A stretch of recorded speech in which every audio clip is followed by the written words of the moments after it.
She's exclusive, she's elusive, but with him she's so inclusive. She's a giver, but only when fulfilling all his needs. Yeah, she's got those pretty eyes, but behind her eyes, thoughts of feminized. She can't seem to find feelings that she knows she's gonna have to feed. And ever since the day that he got a taste, she's his only chase. He cannot replace thoughts of her in his mind of curiosity. Yeah, she looks like a little angel, but it makes a different angle. Demon eyes looking fatal, got her mind pretty playful. Yeah, she got naughty past that she can't control. She don't wanna tell, she would rather show. Bad little heart, black little salty, better shine right back as cold. She got a secret little dirty mind.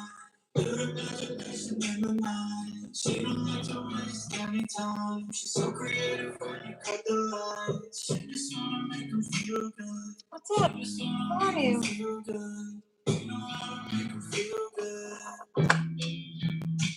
She's a good girl on the outside, but a bad girl when the mood's right. In the moonlight, she becomes this naughty little thing.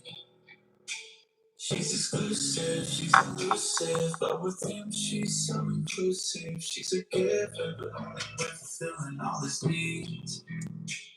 Yeah, she's got those pretty eyes, but behind her eyes, thoughts of feminized. She can't seem to fight feelings that she knows she's gonna have to feed. Painting? What are you painting? Ever since the day that he got a taste, she's his only chase. He cannot replace thoughts of her in his mind of curiosity. Taking a little break from productivity. She's something worth holding on to. After everything she's gone through, rose full of thorns, hope through the storm. She's got stories that could haunt me. She knows things that she shouldn't know. Only sees when you're really close. In the dark, it's a different show. Mirrors on the walls, on the wall.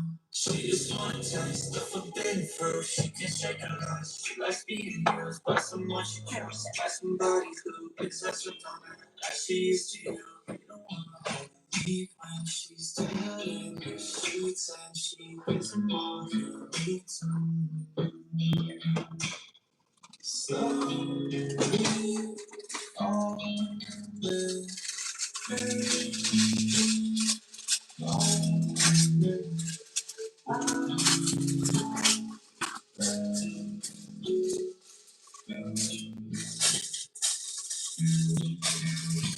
she's a good girl on the outside, but a blind girl when the mood's right. In the moonlight, she becomes a naughty little thing. She's exclusive, she's elusive, but with her she's so inclusive. She's a giver, fulfilling all the needs. Yeah, she's got those pretty eyes, but behind her eyes, thoughts of feminine. She can't see the fight, feelings that she knows she's gonna have to feed. Ever since the day that he got a taste, she's his only chase. He cannot replace thoughts of her in his mind of curiosity.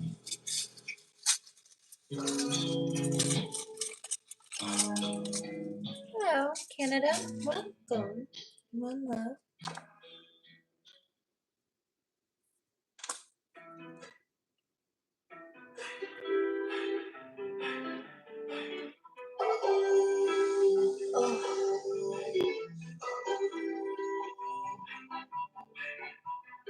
I need some yoga in my life. I'm not about to play all these games with you. I'm not, because I'm in a dangerous mode. I gotta just do what I came to do. Goodbye, there's nothing left to say to you. I tried running so far away from you. Sometimes it's like I'm the one chasing you. I know it's so hard to face the truth. I'm making moves away from you. Leave it for you to decide. Don't care what you do with your life. I don't need you by my side. Baby, you can go do what you like. We ain't got no soul ties. And I am so sick, so tired. Things won't be different this time. So done with This one was still karmic. I feel so deadly inside. You stepped all over my pride. I saw the devil in disguise. When I look deep in those eyes. When two people start fighting and their tempers colliding, all you really need is some silence. Don't need no domestic violence. Don't need no domestic violence. saying that we're better off away from them, but they stalk us so much. It's like they're always right in our face. Crazy. I didn't pick this. This is Pandora. Play all these games with you. I'm not because I'm in a dangerous mood. I'm not about to play all these games with you. I'm not, because I'm in a dangerous mood. I've gotta just do what I came to do. Goodbye, there's nothing left to say. Goodbye, there's nothing left to say to you. No. Next. With you, I tried running so far.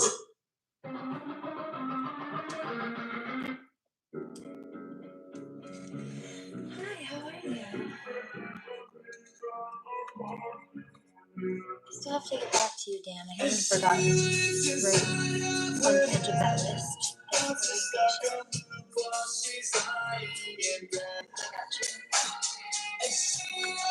We lied. That's right.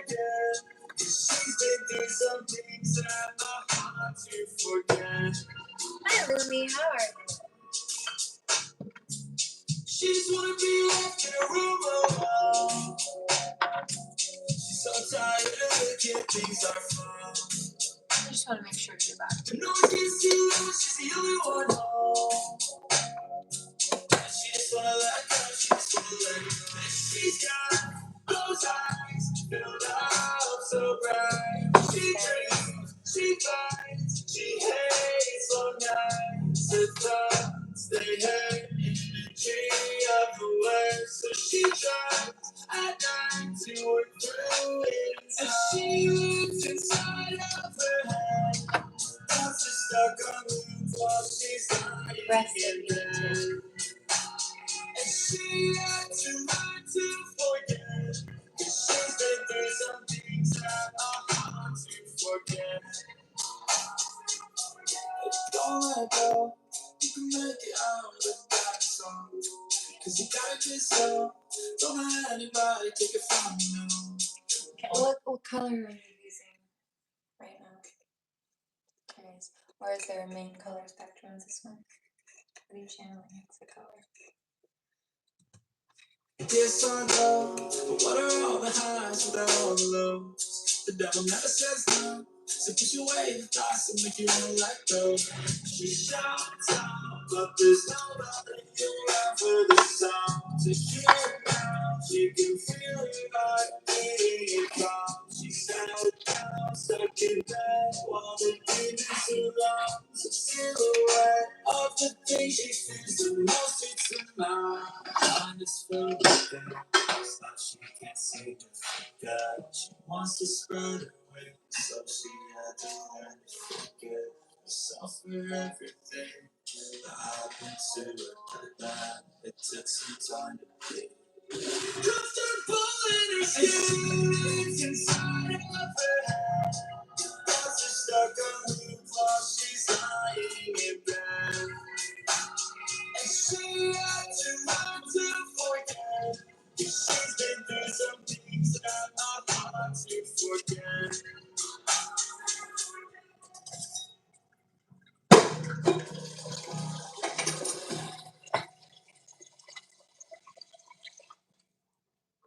Love you, Dave. How are you?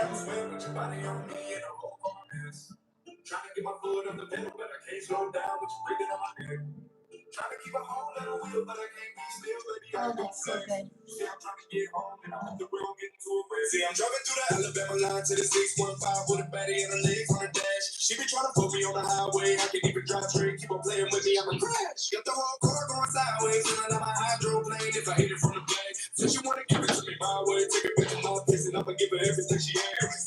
615 with my hand on the thigh and her head on my lap going crazy. She gon' make a nigga pull off to the side of the highway, put her in the backseat, babe. You know what it is when I'm leaning, get a little freaky, and I'ma blame it all on the waist. Coming back to Mars. You know what's about, baby, whenever you're with me. You know what it is when I want it. Glad you're well. I can get spontaneous for the moment. I don't care where we are, I'm on it. And the people wanna watch, they'll watch, tell them give a good. Lumi, that's right. Here to get high, vibe, and forget the world for a bit.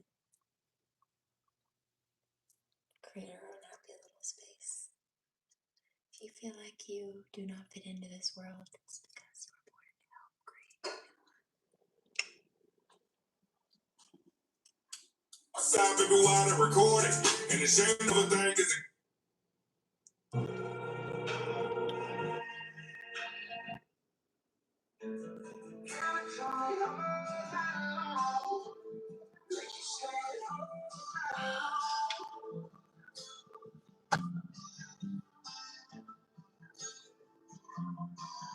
girl, your vibes addictive, sweet like candy rain.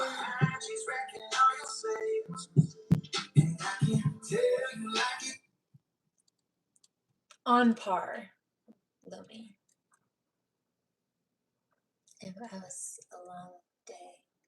Took care of a lot of stuff. Some of it was a little bit physically demanding, but I handled it and it was good. Final outcome is good. A lot of stuff behind the scenes, either stuff that I won't share here or not yet.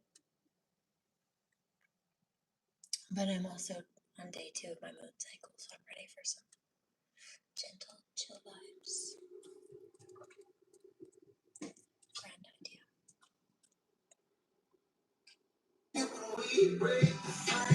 Zendead.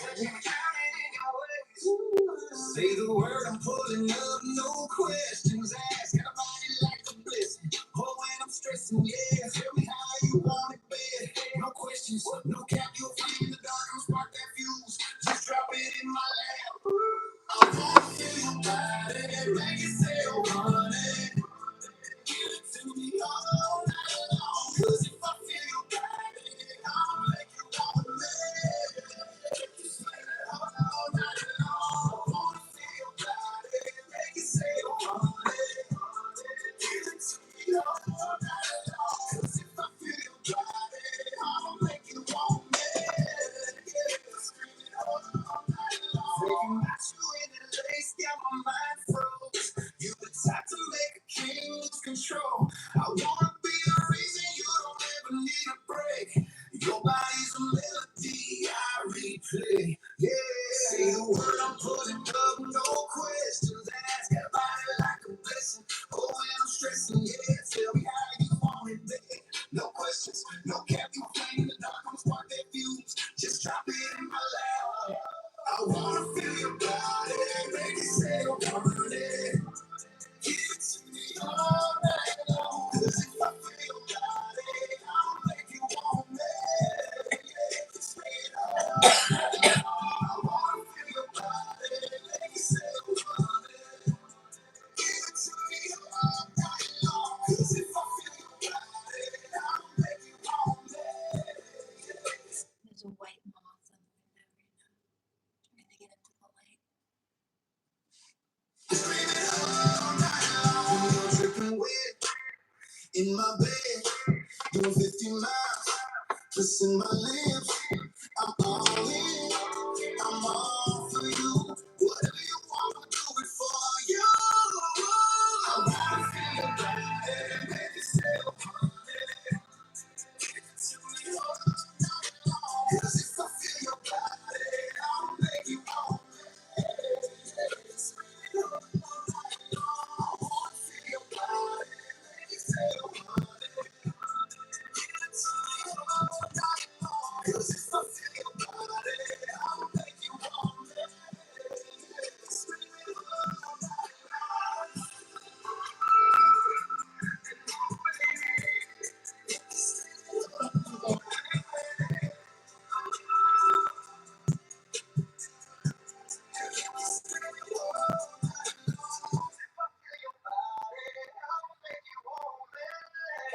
Good.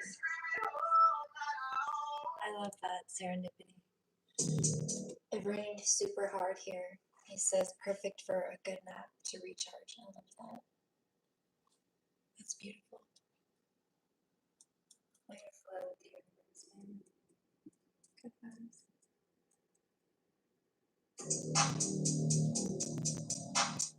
Do you know why also people can feel more tired when it's rainy, or also feel like physically heavier a little bit, or even in some cases be sore, or maybe like for some people it's tattoos, their tattoos itch, or they had pulled muscles or injuries, even scars from surgery or something, whatever injury happened, they can flare up, they can start hurting a little bit more again. It's because of the atmospheric pressure, the barometric pressure shifts, and that affects everything, including fluid, which our bodies are made of. So it affects the pressure in our bodies, in our ears as well, and things like that. Most people don't know that, but yeah, it can actually physically slow things down. When the pressure is tight or like normal, neutral, like joints and things like that tend to be more tight, locked in. But when the pressure is low, it can kind of pull them apart more.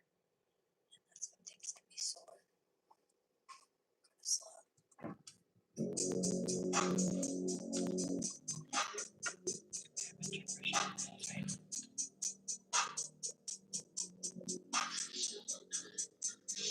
She's a bad chick with some wiggle.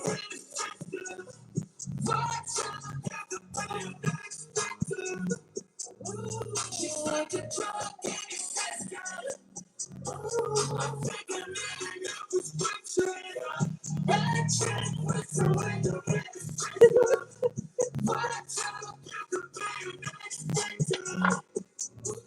She's like a drug in your system. I'm taking it up with prescription. She's the type that can deal with the crazy. Cause she knows how to lay it down on the baby.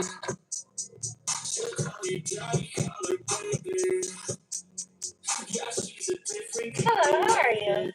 She'll make you feel some things that you have never felt before. I know sensation when she opens up that heaven's door. I think it's so funny, yeah. She's my chest and yeah.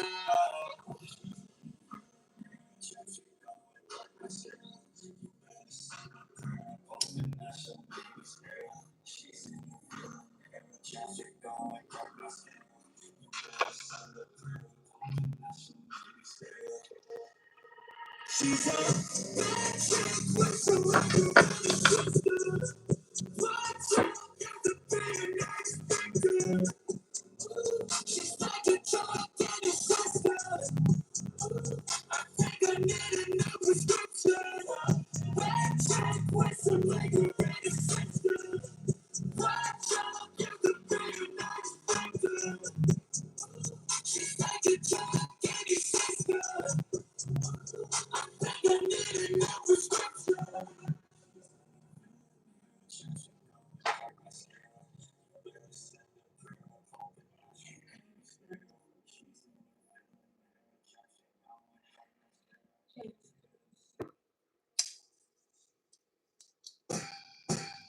Yeah, that's my girl. You know just what to do. Can't take my eyes off of you. I love watching you take it.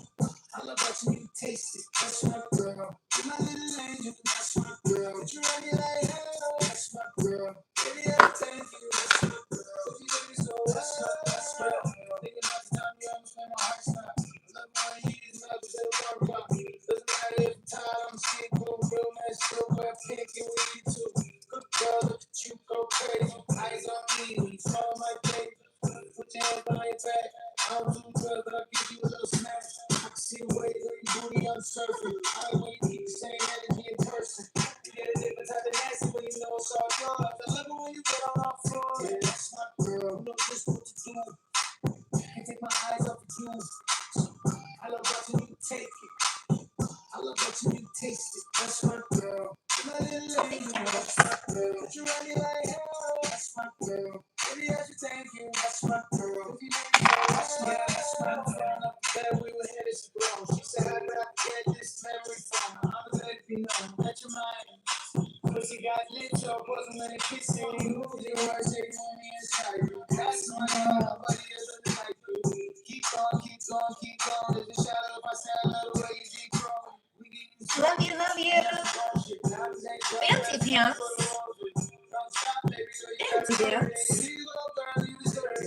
my grill. You know just what to do. Can't take my eyes off of you. I love watching you take it. I love watching.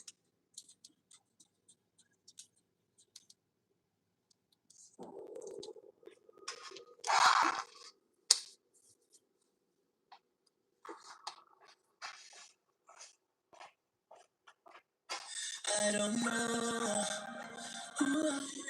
I just know I'm not the same as everybody else. I just feel like I'm different. Though I'm nothing like you, yeah, I know I'm something else. 'Cause I'm so nasty, nasty, nasty. Making this nasty. No, I'm nothing like you, yeah, I know I'm something else. 'Cause I'm so nasty, nasty, nasty. Making this nasty. No, I'm nothing like you, yeah, I know I'm something else. 'Cause I'm in a Bugatti and it's all black. Street lights flicker and I turn back. Sick, sick, don't fall back, baby. No red and red. Why you ain't seen nothing, nothing? DJ on the mic, keep chopping, chopping. DJ mic, put the DJ mic, DJ looking, looking. You and your friends come dropping, dropping. And we go on more, stopping, stopping. And we go on slow. 'Cause I'm so nasty, nasty, nasty. Making this nasty, yeah. No, I'm nothing like you. I know I'm something else. 'Cause I'm so nasty, nasty. Making this nasty, yeah. No, I'm nothing like you, yeah. Yeah, I know it.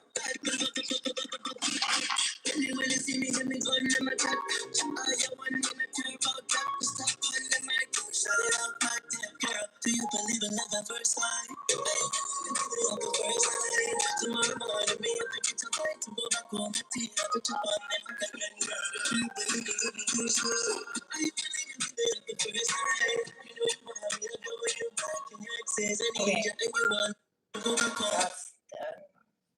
Getting download. Go back on the tea, I put you on them, I go and girl. Do you believe in love at first sight? To go back on the tea, I put you on them, I go and girl. Do you believe in love at first sight? Are you believe in love at first sight? You know you want me, I go with you back, and your exes, I need you, and you want a man that's nasty, nasty, nasty. Making this nasty. I'm like you, I know I'm something else, 'cause I'm so nasty, nasty, nasty. Making it nasty. I know I'm something else, 'cause I'm so nasty, nasty. I need some yoga.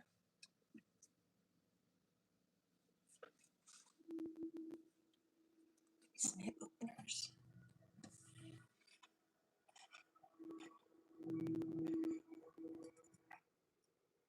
I've been hearing this too, clarity.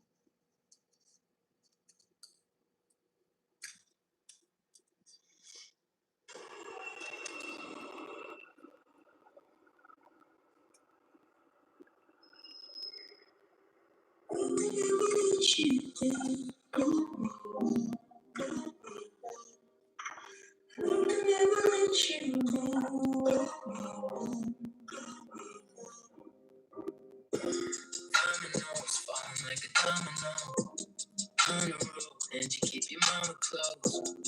Honestly, you get on my honesty. Past man, treat you like monopoly. Tragedy, now you living happily. Trapped to me, no one's coming after me. It's only us, hope you know you hold me up. Photos on the gram, damn, I love it when you show me up. Always take your ego. Girls back, 'cause I ain't free now. Eyes back, 'cause I show my teeth now. Reaching for the long haul, I won't ever crave out. Your mama's vagina. Ugh,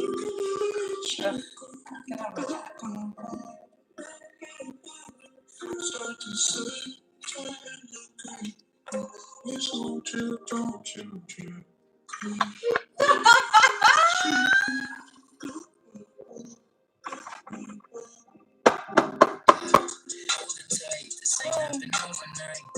This hold the night, so you sleeping alright. Texting me, told you come have sex with me. Respectfully, think about you sexually, yes. I believe you forever stuck with me, yes. Trusting me, can't believe you fuck with me. December hit, tell me you remember it. Watching to my family and my mama said it's definite. Boys mad, got the girl they creep out. Girls mad, cause I ain't as free now. Mine's back, cause I show my teeth now. Even for the love, I won't ever creep out.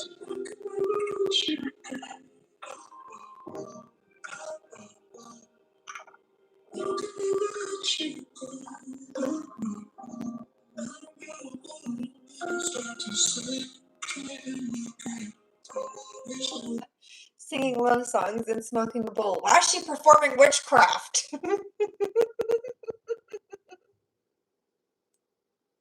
She's been on the peace pipe to a love song. She's a witch!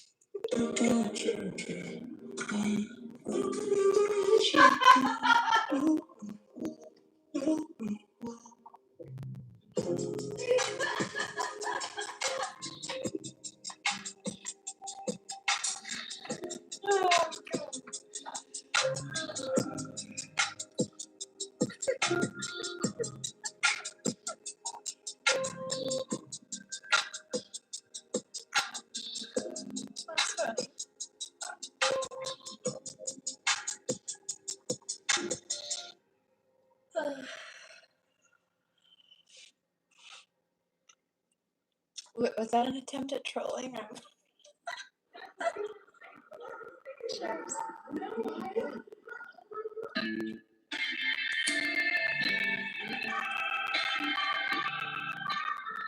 Sometimes I always two paths stretching out in front of me. I'm walking the one that's heaven now. Sometimes I forget about honesty. Sometimes I forget about honesty. Days turn into months, I can't figure it out. But I pray for the days of my dad to show me the way.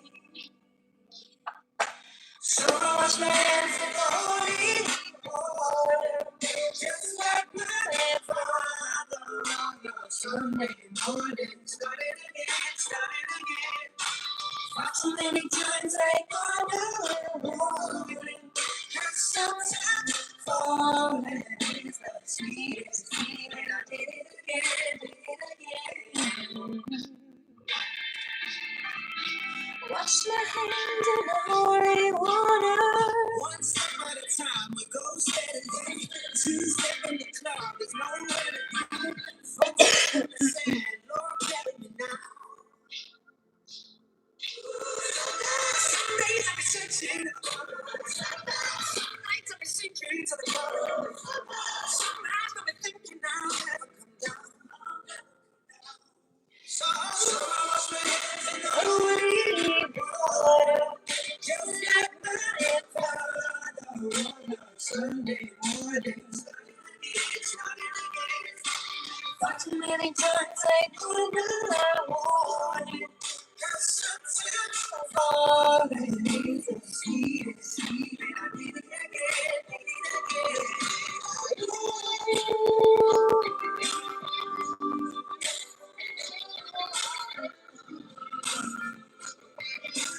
Wash my hands in the holy water.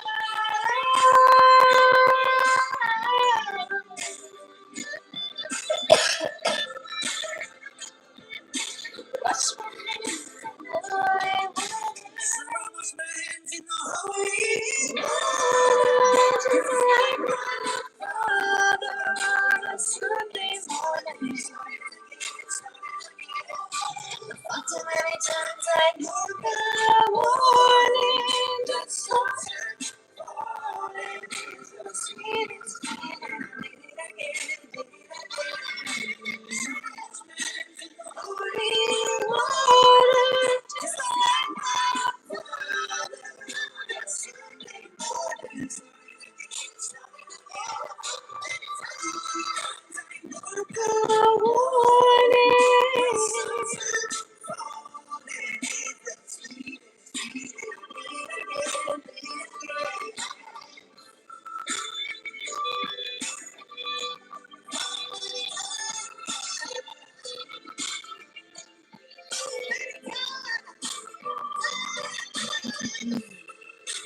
This stainless, yes. It's my favorite. One of my favorites, actually. It's probably my favorite.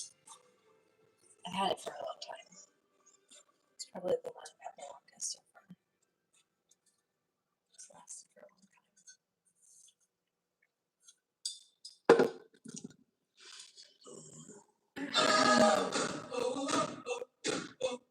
Oh, yeah, it was almost empty. But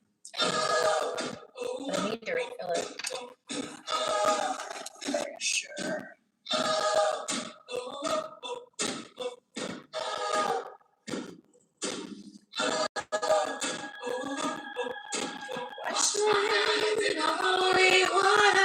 Sometimes I'm my own worst enemy. Too bad stretching out in front of me. I'm walking with one less element. Jupiter.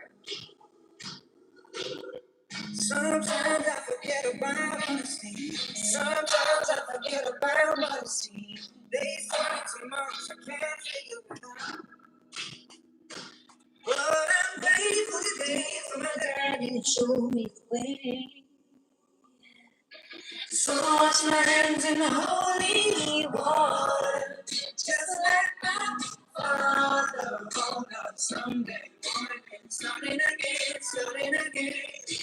Thought too many times I ignored the warning that sometimes falling is the sweetest feeling. I did it again.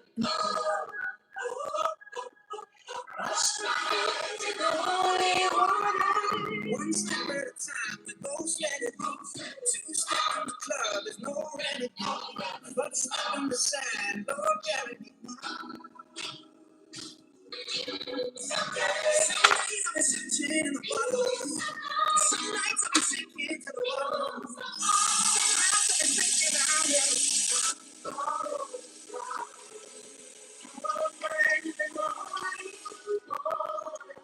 just like my father. Sunday morning, starting again. Far too many times I ignored the warning. Cause sometimes falling is the sweetest feeling. I did it again.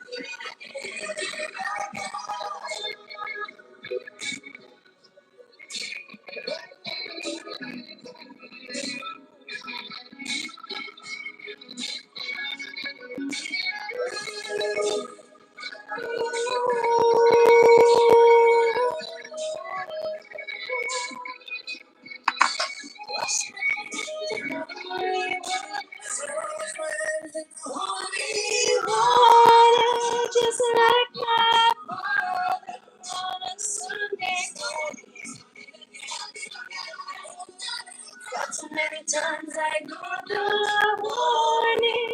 Yes, sometimes it's falling. It's the sweetest feeling. Did it again. Holy water, just like my father on a Sunday morning. Too many times I ignored the warning. Cause sometimes falling is the sweetest feeling.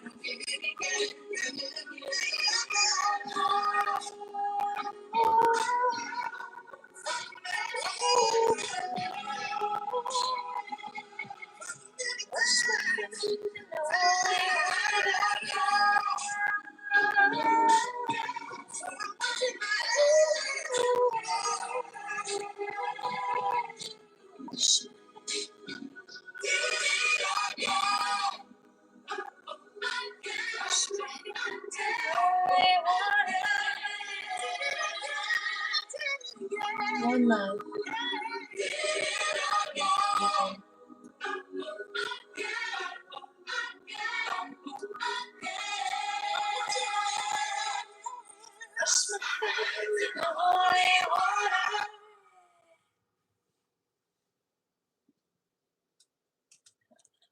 Oh, does he do Let It Be? When I find myself in times of trouble, Mother Mary comes to me, speaking words of wisdom, let it be. In my hour of darkness, she is standing right in front of me, speaking words of wisdom. Let it be, let it be, let it be, let it be, oh, let it be. Whisper words of wisdom. Let it be. And when the broken hearted people living in the world agree, there will be an answer. Let it be. For though they may decline, there is still a chance that they will see. There will be an answer. Let it be. Let it be. Let it be. Let it be. Let it be. There will be an answer. Let it be. Oh, let it be. Let it be. Let it be. Oh, let it be. Whisper words of wisdom. Let it be.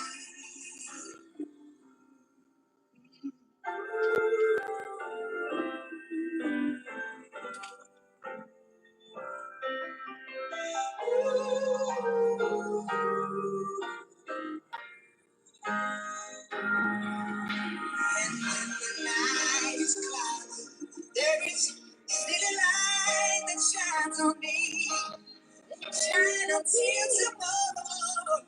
Let it be. I wake up to the sound of music. Mother Mary comes to me, speaking words of wisdom. Let it be. Oh, let it be. Let it be. Let it be.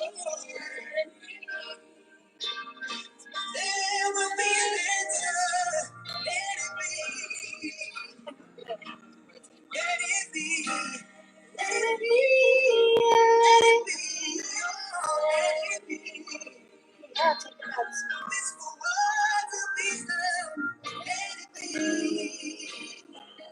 Oh, also, well, we know that you're trying to be mean, so don't sit there and try to send hearts to cover the fact that you're trying to be a bully. What you're doing is saying, oh, look, I think you're crazy. Go take your meds. So what you're saying is that you actively bully people that you think are crazy, and that's predatory. That makes you a predator. It means you bully the people that you perceive as the most weak and vulnerable or oblivious to what you're doing, and you think that nobody will protect them. You think they're easy targets, which means that you're weak.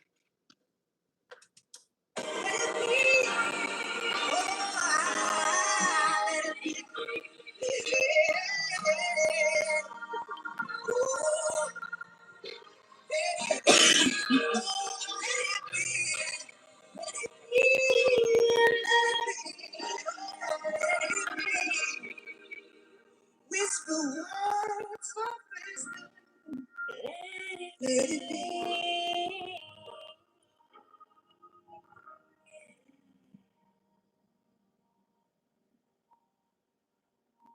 Crazy people. Cheers.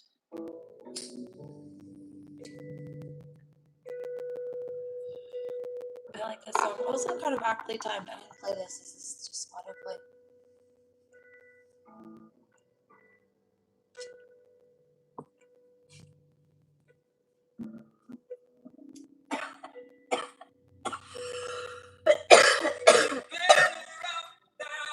Hola. Mexico greetings. Un poquito español. All these vultures that surround her, they don't know nothing about you. So gorgeous, and you make me feel gorgeous. gorgeous. You're so gorgeous. and you make me feel gorgeous. Nobody can stand you. Ain't nothing they can handle. 'Cause every man you put your hands on, you make me feel so goddamn handsome. I feel So pretty. whenever you're around. I feel so good. 10 feet on the ground. So gorgeous. You make me feel gorgeous. Ooh, so gorgeous. And You make me feel gorgeous. We are young, we are free, renegade, like James Dean. Beat drum, sing off key, set me free, set me free. 'Cause you're so gorgeous, you make me feel gorgeous. Ooh, so gorgeous, 'cause you make me feel gorgeous. Oh, so gorgeous, 'cause you make me feel gorgeous. So gorgeous, 'cause you make me feel gorgeous. So gorgeous, you make me feel gorgeous. Ooh, so gorgeous, you make me feel gorgeous. I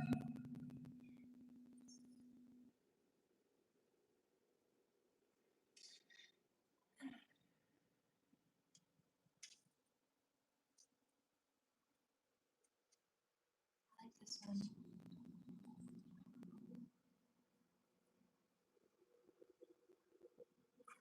This is all just autoplay. YouTube's been doing a pretty good job.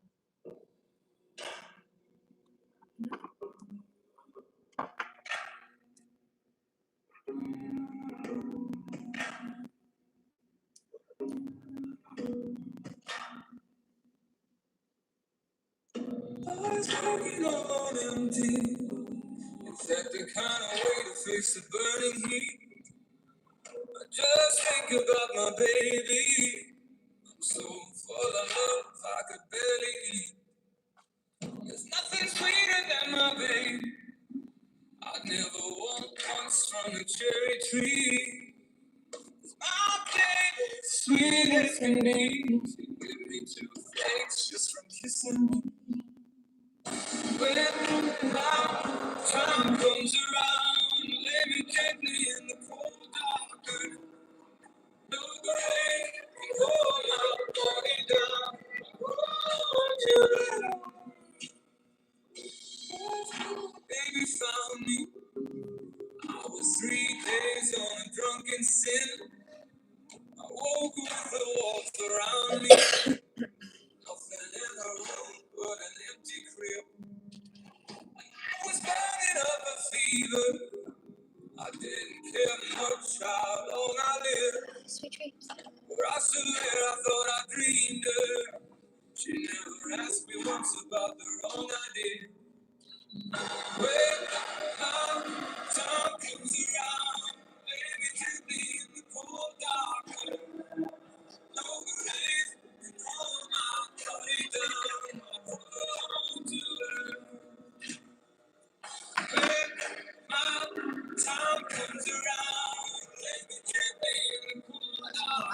back in. Handle business, bitch.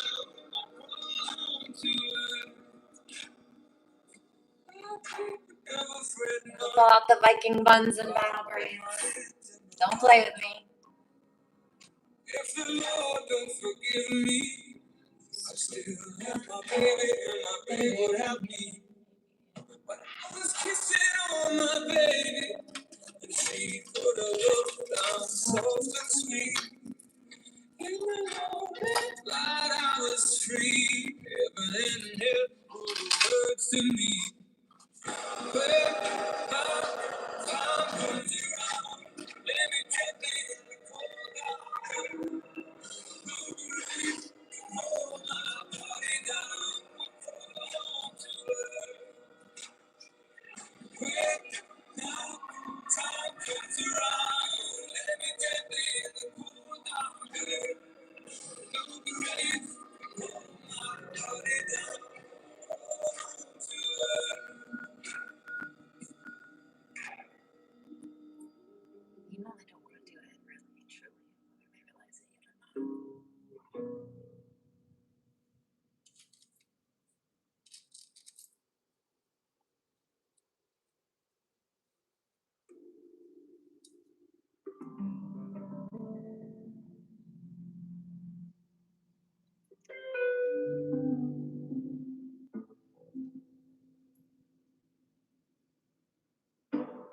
Say praise for a better man, but no need for your touching hands. There's nothing I understand. I'm on with the lost and damned. So long go when you're on your own. Take care of your broken soul. 'Cause there must be, oh, there must be. I've drank out the remedy. It's too young for these memories. Swing no bitter melody. A fall short from the teeth of the enemy. So long go when you're on your own. Take care of my broken soul. 'Cause there must be, well, there must be angels that guided the way. Well, there must be angels saving our grace. Well, there must be heaven for people who stray. Well, there must be heaven in this hell that I live in. 'Cause heaven seems to be so forgiving. Well, I don't give up, but I won't give up. No, I don't give up, but I know. 'Cause there must be angels, oh there must be angels, oh there must be heaven in this hell that I'm living. 'Cause heaven seems to be so forgiving, and I so keeping dreams of love. I stand just on the outside road, got faith that I'll never know. I see wings when I look through my telescope. So long go when you're on your own. Take care of my broken soul. 'Cause there must be angels. God is up with. There must be angels saving our grace. There must be heaven, but who stray? There must be heaven in this hell that I'm living. 'Cause heaven seems to be so good. So I don't give up, I won't give up. I don't give up, 'cause there must be angels. There must be angels. There must be heaven in this hell that I'm living. 'Cause heaven seems to be so good. Don't give up.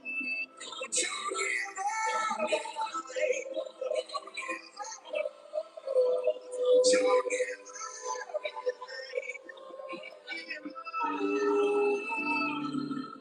There must be angels. There must be heaven in this hell that I'm living. 'Cause heaven seems to be so forgiving.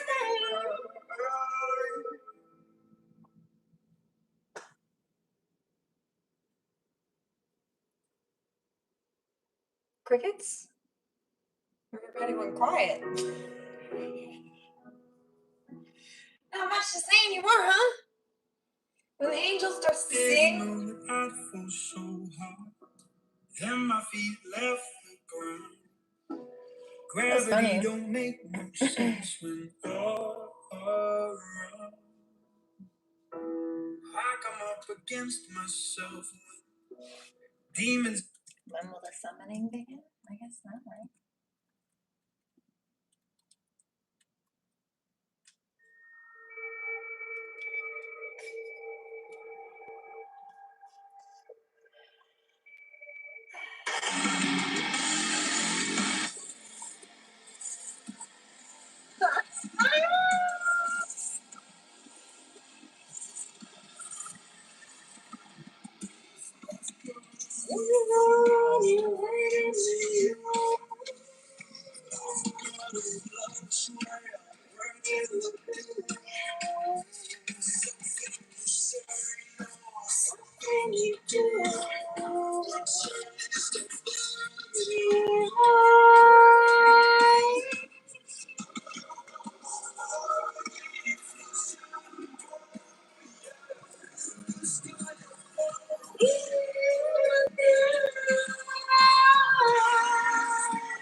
Did I mistake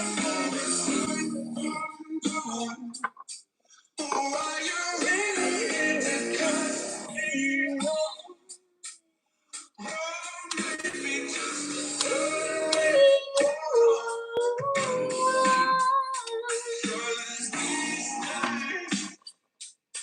I would be lying if I told you I didn't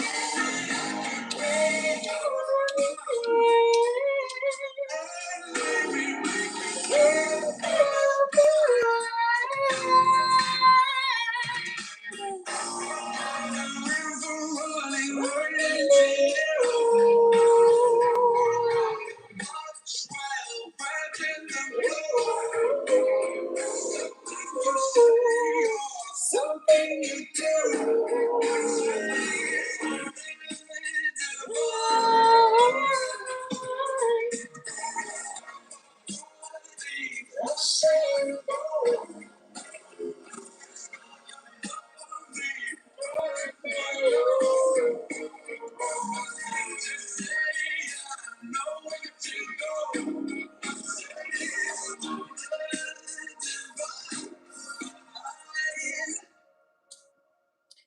I was hearing this in the shower before I came here, actually. In fact, I didn't realize I was singing and channeling out loud, but I was. It was in the shower. And by the time I realized what was coming out of my mouth, I was already doing it. But this was the song.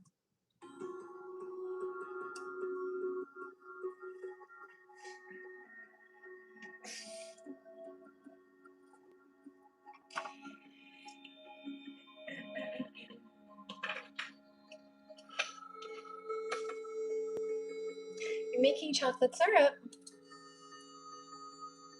Sounds like an adventure. But it's better homemade anyway. I know it is, actually, because I made hot chocolate homemade. I think it was almond milk, actually. It's better. The flavor is richer. And you can control all the ingredients. Oh, this is the instrumental. It's beautiful, though.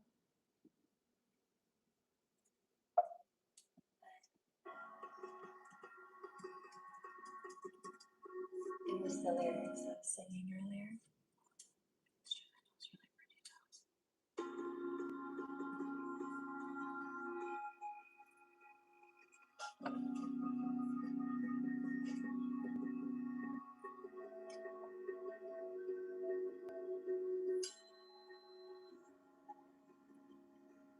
I need more. I feel like a mermaid out of water right now.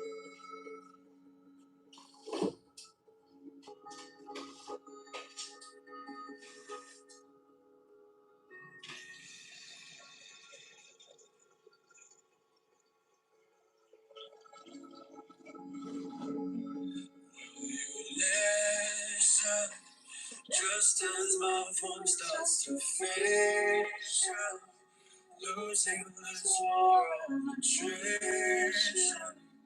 Just as I drift away, will you hold this eclipse in me? Will you hold this eclipse in me? Will you hold this eclipse in me? Will you hold this eclipse in me? With the shadows longer to me than light, moving so slow I could die. Say you could let me say, will you hold this eclipse in me? Will you hold this eclipse in me? Will you hold this eclipse in me? Hold this eclipse in me.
Hold this eclipse away.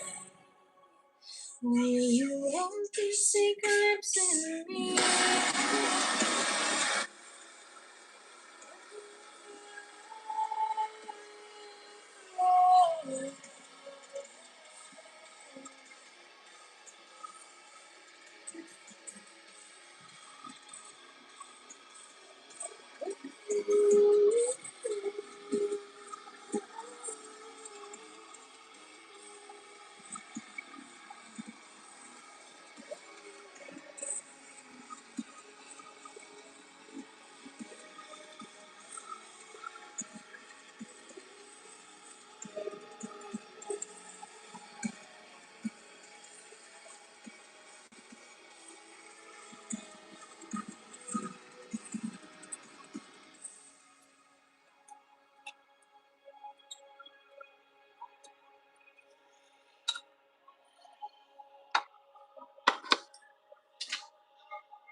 It's heavy enough to break diamonds. You break the sound, no, not break the silence. Damn right, faith is all can't deny it. For me, we have a mind to get violent.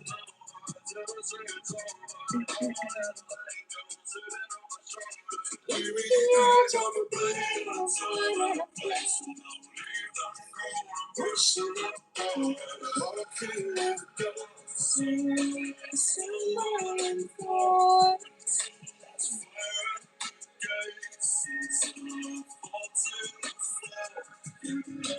I'm by a feather and I'm not by a sword.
You're done? What are you doing with?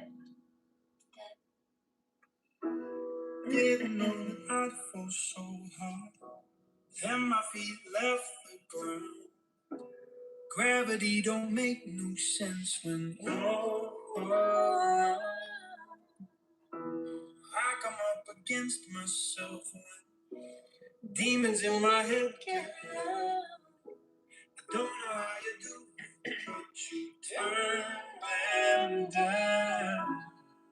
You slip them on the ground. If I never found you and you never found me, well, I don't wanna see. So won't you give me tonight and the rest of your life? I wanna live alone with you. I wanna live alone with you. And when you open your eyes, I'll be there by your side. I wanna live alone with you. I wanna live alone with you. 'Cause your love is biblical, biblical, biblical. If you ever go to pieces, fall between the thunder clouds, I will put you back together. I won't let you down. Cause never wonder what I'd do if you never found me, then I never found you. I don't know what to do. Give me tonight and the rest of your life. I wanna live it all with you. I wanna live it all with you. When you open your eyes, I'll be there by your side. I wanna live it all with you. I wanna live it all with you.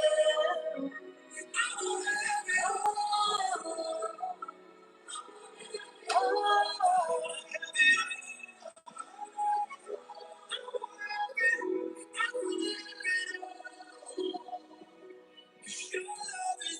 See what your predicament is. Movement, excessive logic, dry, analytical mind, lack of lucidity, mental opacity, lies, destroys spirituality. There you go. Your last comment was nasty.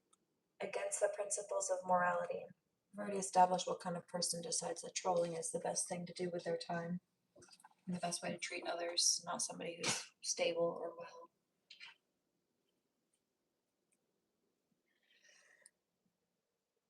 Only interested in material things, failure, negation of feeling, mistrust, fighting positive ideas, dissatisfied perfectionist, capricious person, ignorance, false perceptions, erroneous behavior, atheism, does not keep promises, torment, depression, sadness, insomnia, hyperactivity, existential anguish, anxiety, dropout, marginality.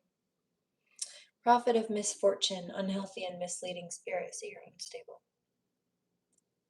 Stubbornness, poor perception, material problems, lacking faith, enthusiasm, self-confidence, and trust in others. Where's that?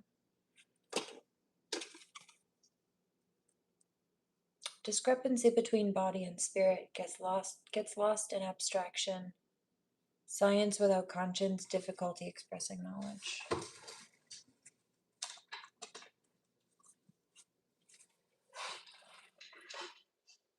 Isolation, alienation, impulsiveness, aggression, addictions, negativity, indiscretion, lies, betrayal, breach of trust, hallucinations,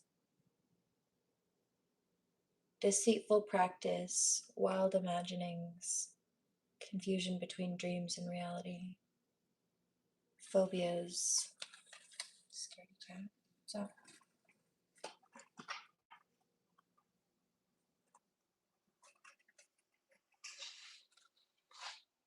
failure, envy, jealousy, pride, slander, extravagance, ambition, greed for power, refusing notoriety. Like, you keep coming here night after night to what? And I also have noticed in your comments before, like, sometimes you can't decide whether you want to be a fan or a troll. And so, like, just go get some mental help. Refusing notoriety, mediocre life, wanting only to enjoy physical resources, that keeps coming up. Using trickery to succeed, perverse work, aiming too high or too low, destruction by lightning. Yeah, so when your days start to go to crap, remember this. You don't have to believe in God for God to whoop your ass. It's just universal law. Reprimand from cosmic intelligence, excess, especially because you're greed.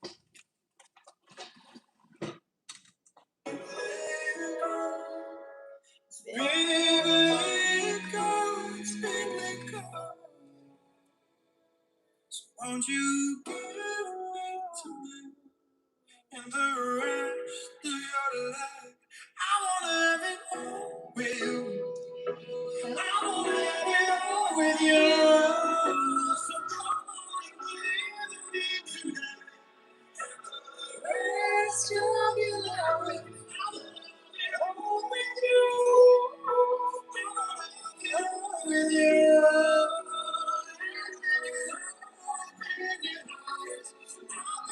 There by your side, with you, with you. Baby, let it go. Baby, let it go.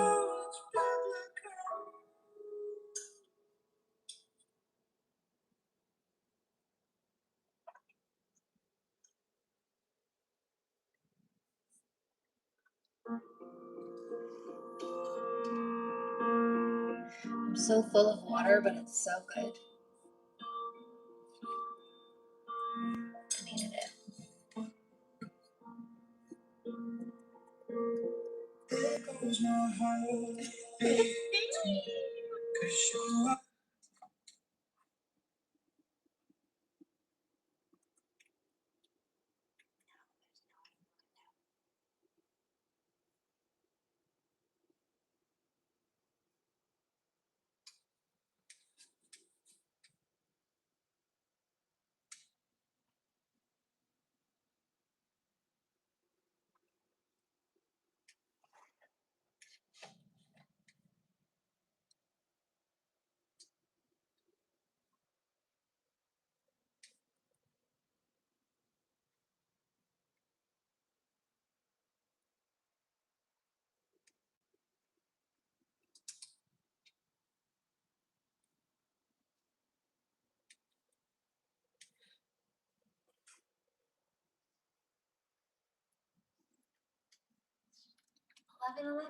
Kiss the clock.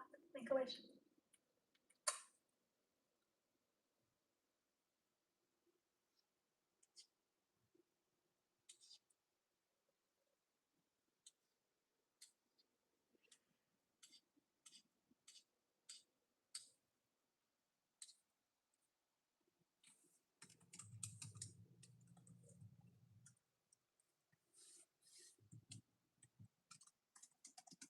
I hear this.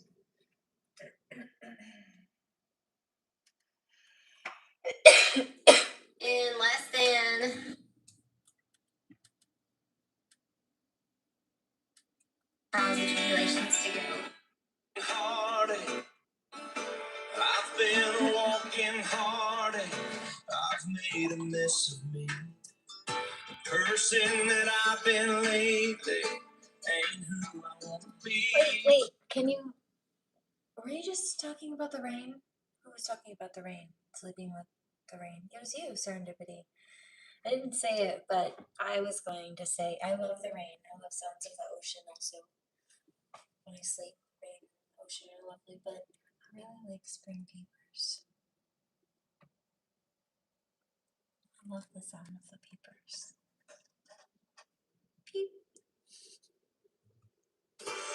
For those who don't have any clue what I'm talking about, they're frogs. I shouldn't assume that everybody knows. I don't know, maybe. I don't know. Right beside me, watch as the storm blows through, and I need you. Sky baby for the ups and downs. It's frequency like that. God gave it for the days to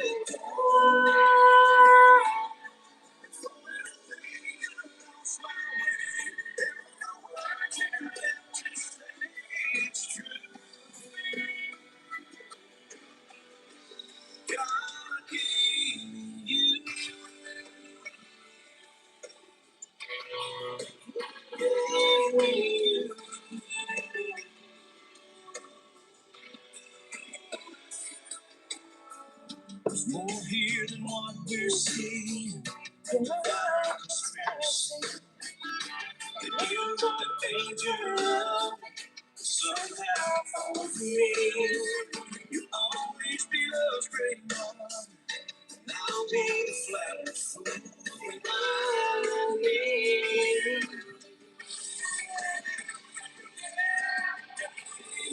For the ups and downs,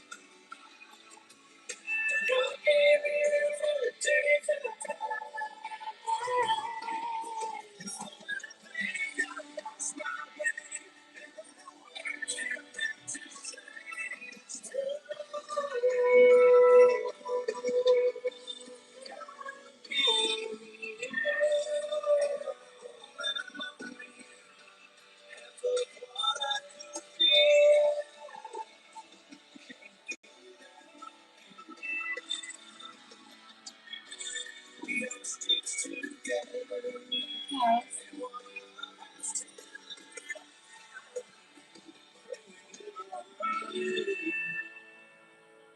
Cause God gave me you for the ups and downs.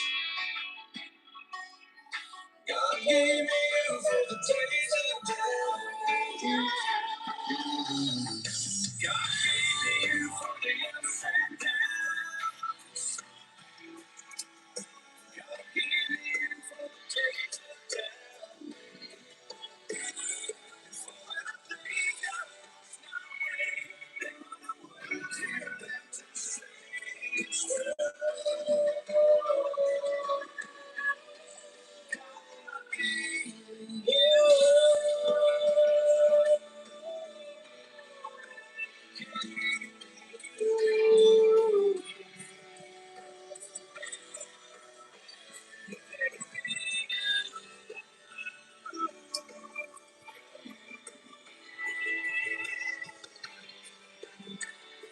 I hear this.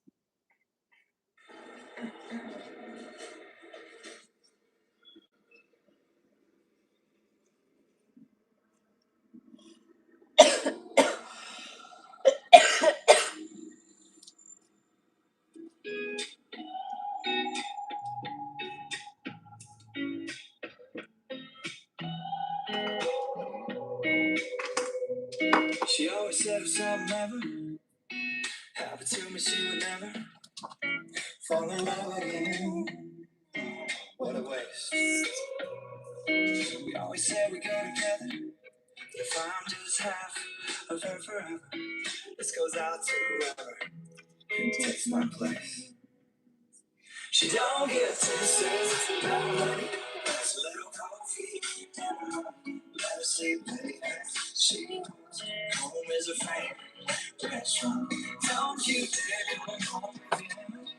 Baby, watch your love it. She loves babies, paints glitter.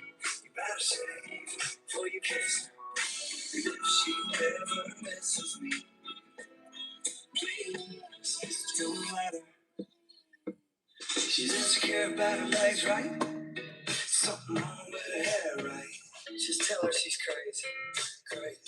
You know she won't believe it. Best advice I can give you, brother. Don't ever say she's acting just like her mother. Even though she does sometimes. It's gonna be our little secret. She don't get tipsy, got money, has a little coffee. Let her sleep late at night. She home as a favorite restaurant. Don't you dare come home with him. You better watch your mouth and your breath. She loves babies, you better shave before you kiss her. And if she ever misses me, please don't let me feel better. Say something fine, say something about the weather. Tell her wherever I am. And if she should understand. Orchids, that's her favorite flower. Don't ever watch The Office without her. After church, she gon' talk. Her favorite season is football.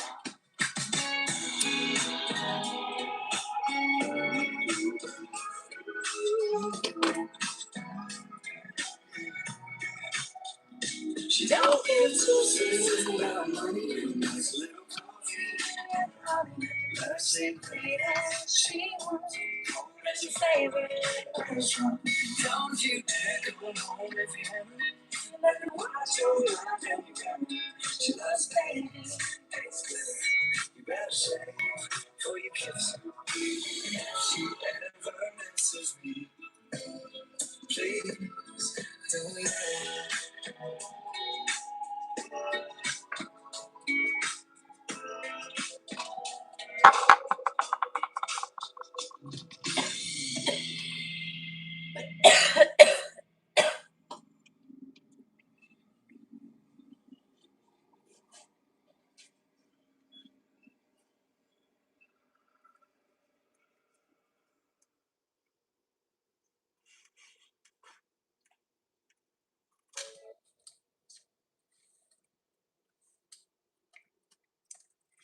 Let's.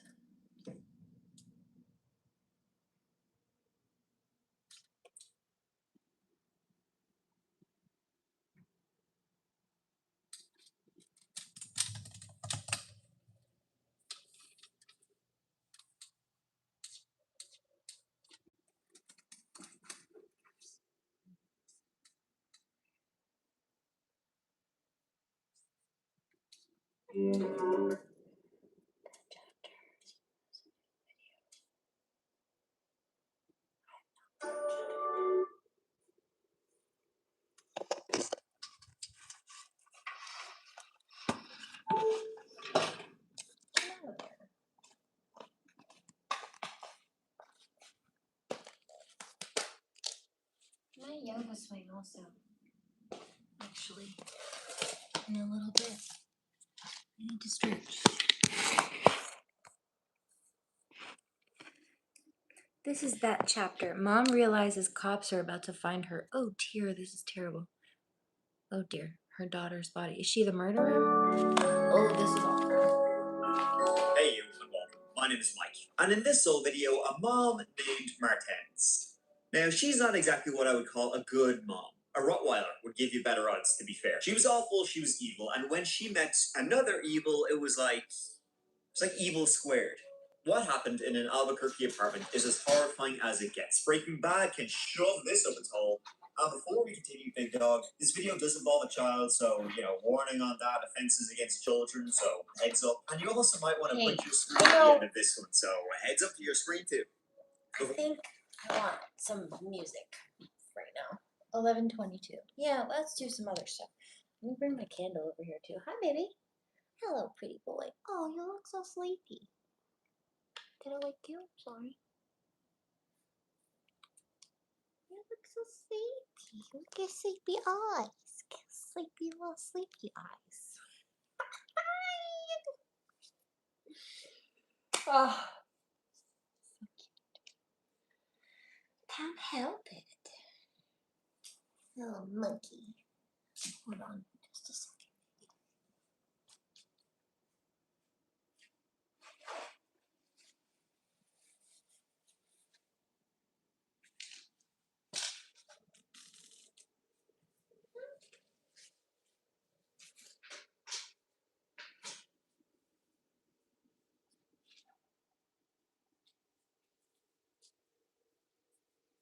I'm hearing that Spider-Man, Spider-Man, then they're doing whatever, Spider-Man, something. I don't know what that's from. I hear it in my ears. Why am I hearing that? It's strange.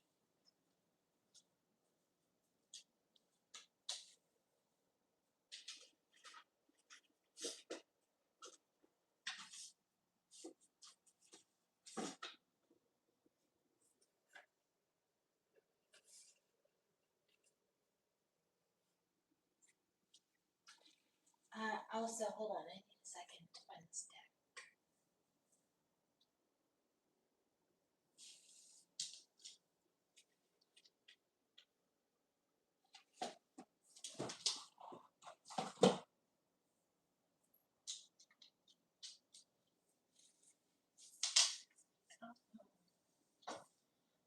In here, maybe.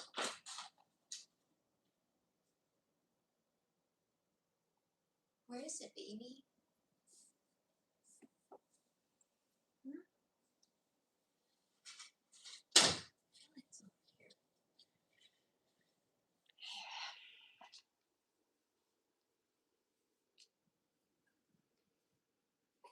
Let's situate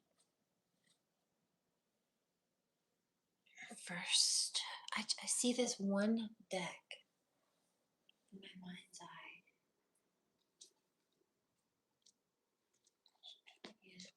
I don't know where it is. It's like, oh, pretty boys. Baby.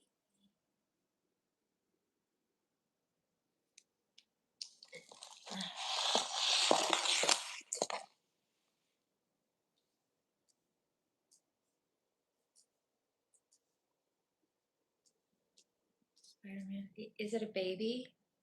Pig on the ceiling? Okay.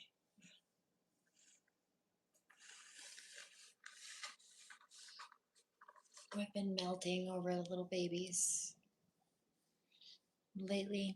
I saw a couple of them in the grocery store yesterday.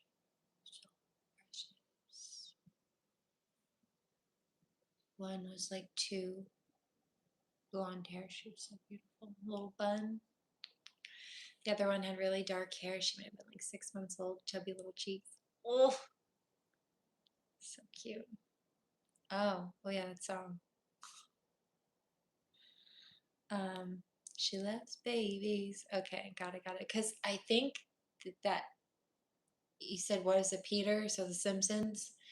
But people make memes out of that. I've seen people make memes where usually it's a dad, like a man, will take a baby and do to the baby what Homer was doing to the pig on the ceiling or like up the wall.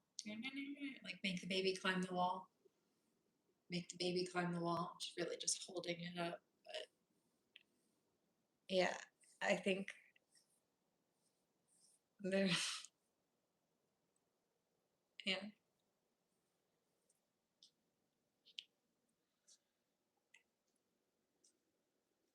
I did a reading earlier and something about that came up. I don't even have it posted yet. I'll get it up there.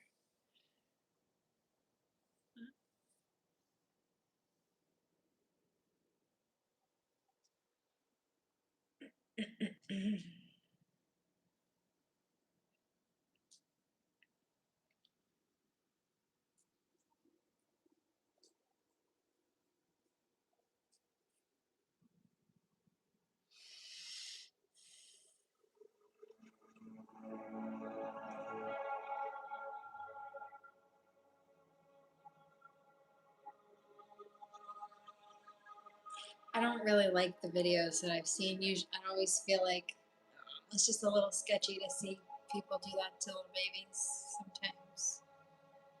Especially the way that they handle them. It's a little aggressive sometimes. I don't like it. But babies.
Cheers.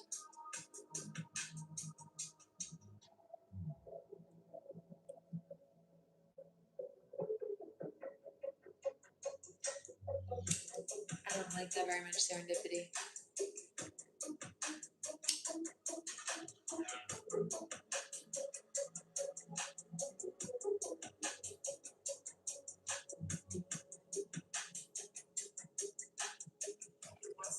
What's the point? That stressing their nervous system out.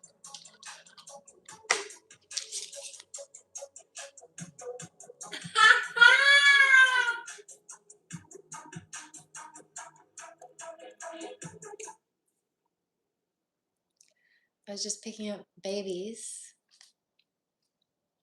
Okay. Like divine masculine and feminine coming together, having babies, or having a baby together, wanting a baby, wanting a family. If you wanted to, I'd start a family. September, James Arthur. But the one card that just popped out separately is wedding day.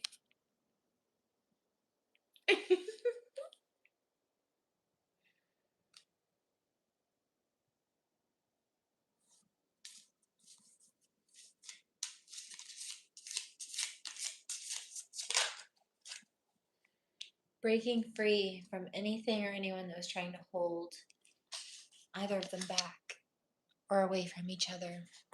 Butterfly. I love that. Didn't realize that's where that reading was going to go, but I'm with it. It's cool. That's sweet. Okay, let's see what else. I feel like this is a karmic energy though. Mask. What about the mask? Okay, two things.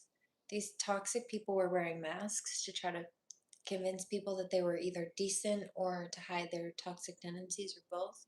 But on the flip side, in some cases, they either wanted to push people into fearing being their authentic selves, like wanting to dim people's light because they feel outshined, or not wanting people to be themselves because they don't want people to know who they're copying, really. Like they want people to stop behaving like themselves so that they can step into that role themselves. It's so weird. Like, trying to traumatize people out of being themselves so they can start pretending to be the person they just traumatized into a state of shell shock or, I don't know, introversion or something. It's crazy. Animal, very beast like.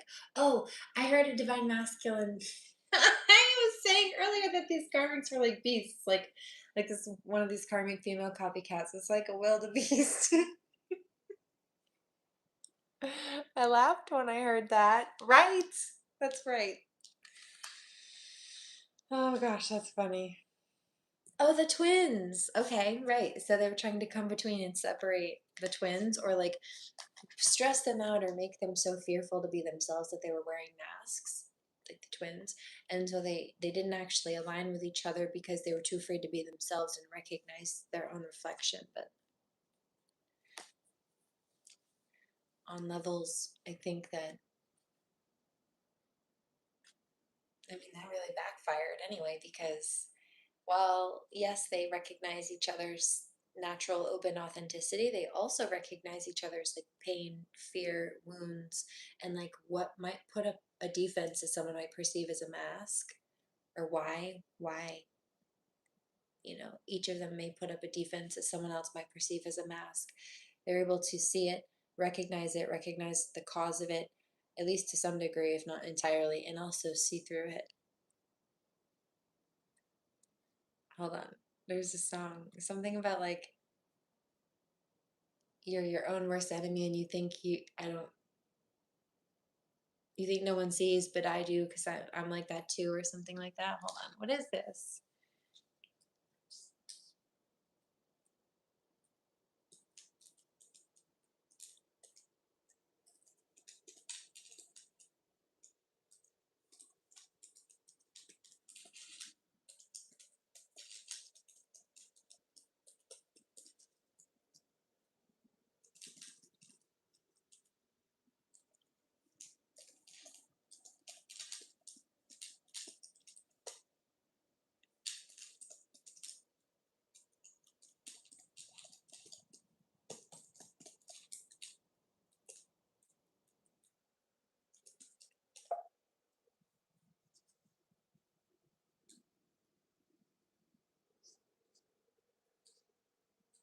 I don't know what song that is, but like there are a couple of lines, and those few sentences that I just spoke were a loose paraphrase of a couple of lines. I know it's a song that I must have sang recently, or it must have popped up recently, either clairaudiently or like, I don't know, maybe on Pandora. But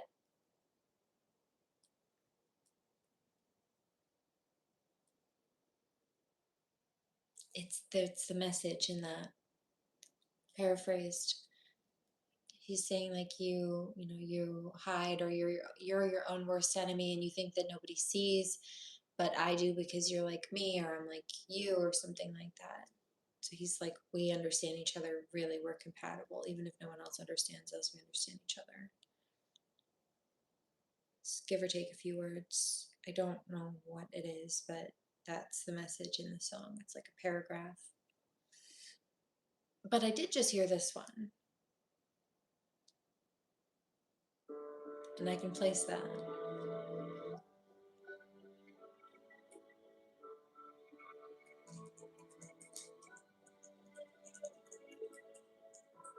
You tell all the boys no. Makes you feel good. Yeah. I know you're out of my league, but that won't scare me away. Oh, no. You've carried on so long, you couldn't stop if you tried it.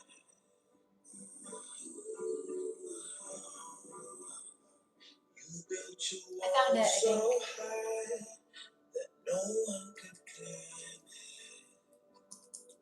But I'm gonna try. Would you let me see beneath your beautiful? Would you let me see beneath your perfect?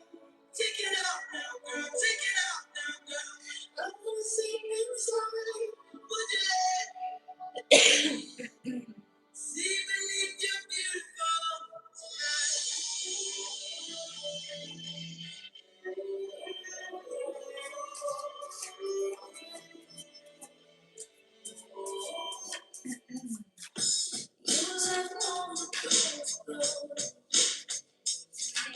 feel good? We had your Broadway show. I heard a voice say, please don't. You carried on so long. Stop it.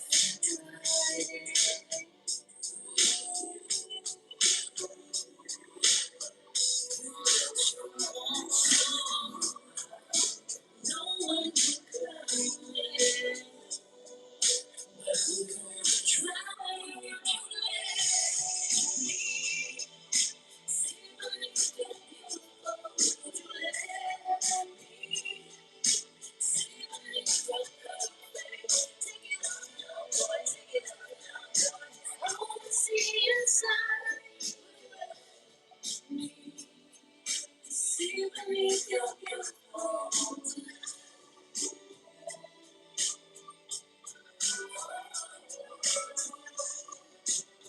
Right. This was the song, I think, that I was hearing.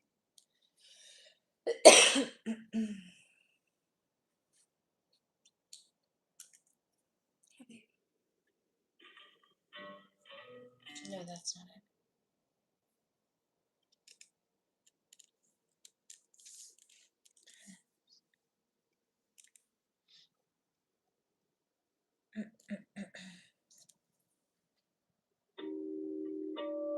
Yeah, this is it. You're your own worst enemy. You think that no one sees. Trust me, 'cause I'm like that too.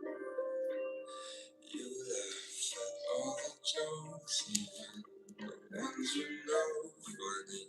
I'm doing that too. A crowded room, one string that's out of tune. Trust me, I feel like that too. Let me love the Lord. Let me love the Lord. Because he was see you. Let me love the Lord.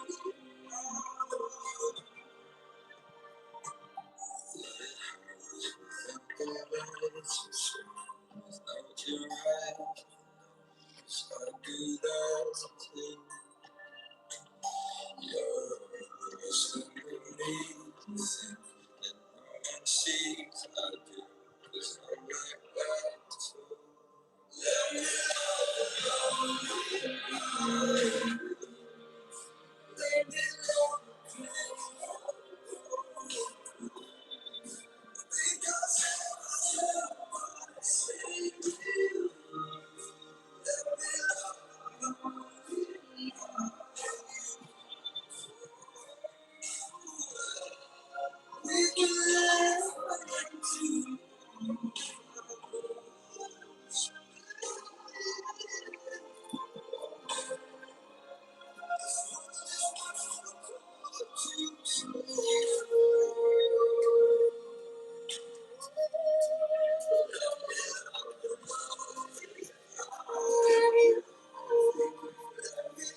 Okay. So these people, these little karmic energies are up in their emotions, feeling grief over their animalistic tendencies. It backfired on them. It's like trying to target the twins or like mirror, right? Emulate, copy, trickster spirit in reverse. That backfired. Now gremlins at midnight, they're stuck. They're having a hard time. Oh, trap, right? They're stuck. What is this? Fertility in reverse. They're stuck with no way out. Curse. Oh, and the family card. Let me love the lonely out of you. This could be like they don't have any future, no blessings, no relationships coming through, nothing to build with.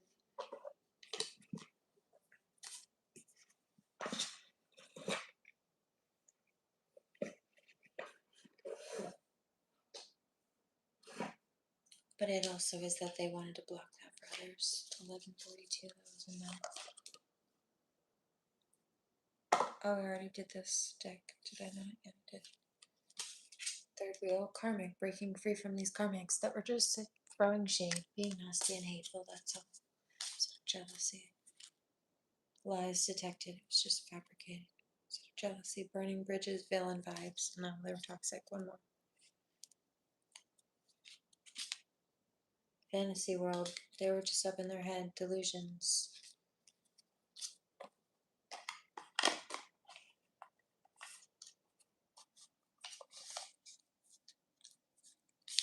I was also picking up a few days ago that some of these people are manic.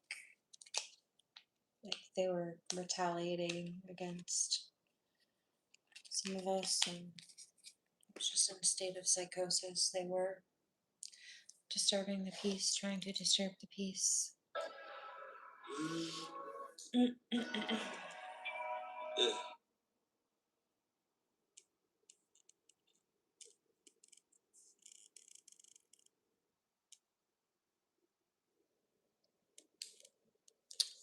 Such a weird thing to want to be somebody else. Yeah, I agree.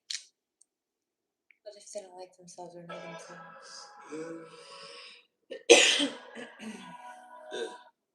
You never know what you're missing until you ride it. Now you're my living addiction and I'm an addict. I have my limit, I'm giving it to the habit. Break your heart, you break your heart. I used to pray to the devil, give me an angel. I don't want nobody thinking I'm grateful. But how could something so heavenly be so painful? You break your heart, like I'm pouring away. It's whatever you. Oh, it's like I'm stuck in a cycle of fear, but I don't wanna lose you, don't wanna lose you. Oh, it's killing me, no matter what I do, I keep falling into you. Oh, it's the time.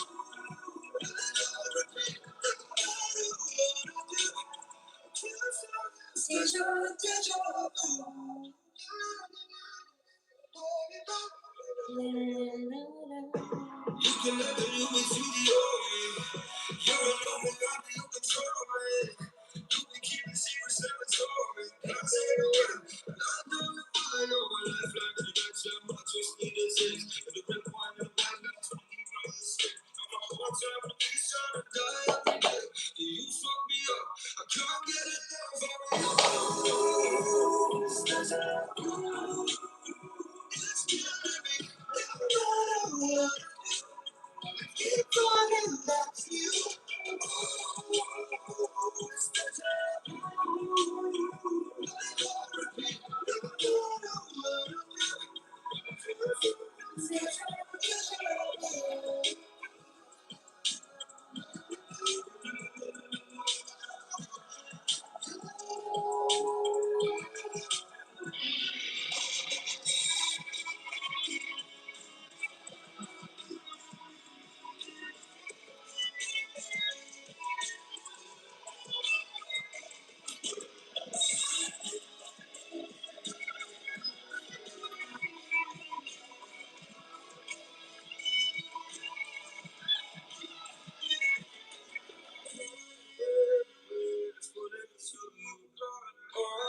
Till I go stuck in the sack of the pins. I don't wanna lose you.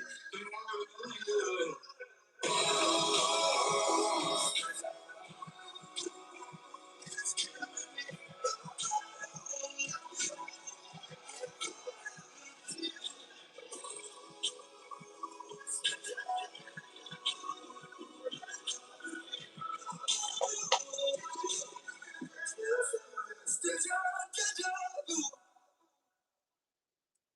Welcome back.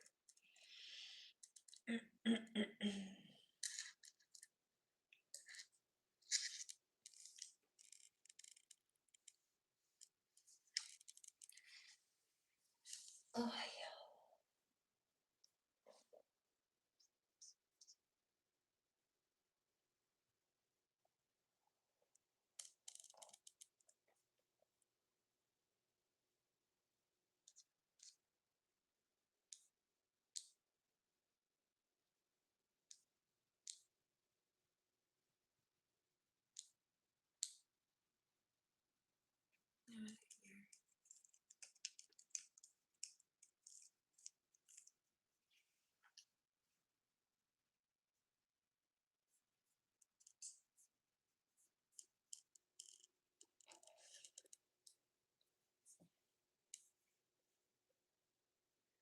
How's everybody? Thanks for being here with me.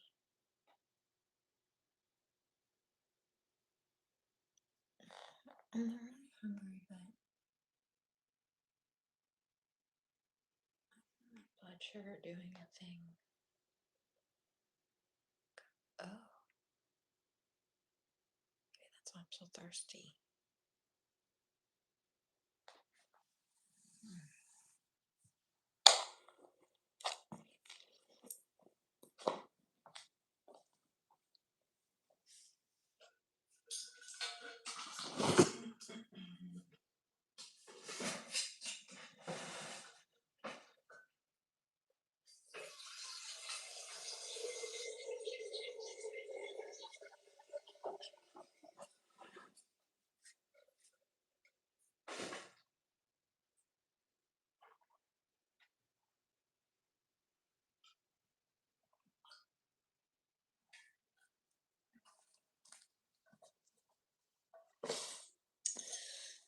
Yeah, I gotta monitor that a little bit.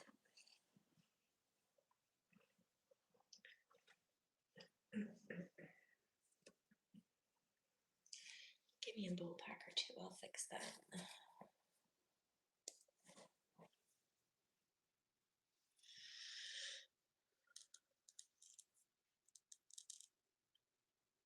A stay pops up on my feed with Rihanna in the bathtub. As I was going to say, or maybe it's really just because I'm a mermaid. Fish out of water.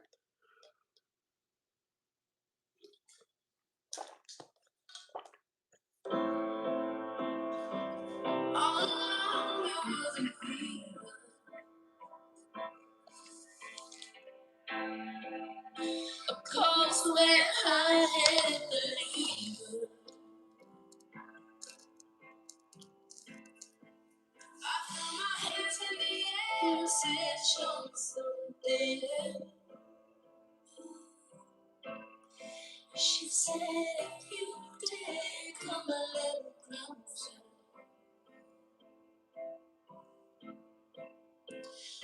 Round and around and around and around we go.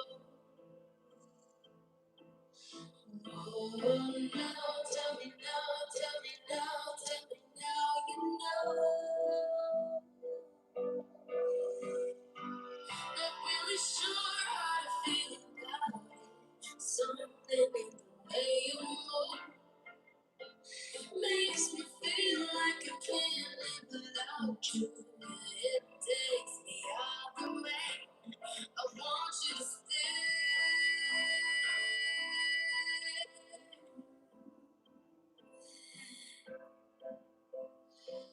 It's not much of a life you live. It's not just something you take, it's given. Round and around and around and around we go. Oh, now tell me now, tell me now, tell me now, you know. Not really sure how to feel about it. Something in the way you makes me.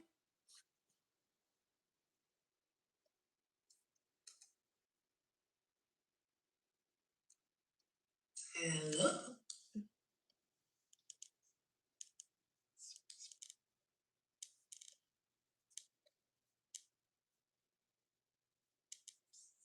Just looking for a documentary.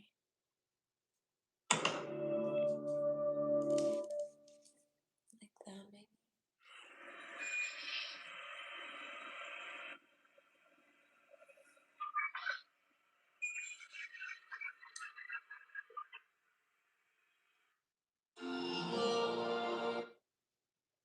Stingrays search for prey, hiding in the sea grass.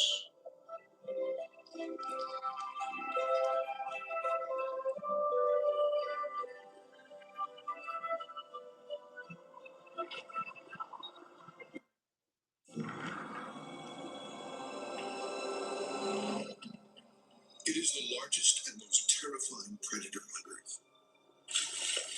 This beast strikes without warning, using deadly speed. You're talking about an animal that can kill you with one shot. Just like this semi coming by you. These monsters are coming closer, growing larger, and stalking prey with an unheard of level of cunning. There are more attacks now than there were 20 years ago. And now it appears their attacks on humans may not be random. Monster Quest is investigating monster sharks. It's one of the biggest, most popular weekends coming up here, and you've got white sharks. I'll tell you, it's a jaw scenario unraveling. People around the world report seeing monsters, either real or imaginary. Science searches for answers on Monster Quest.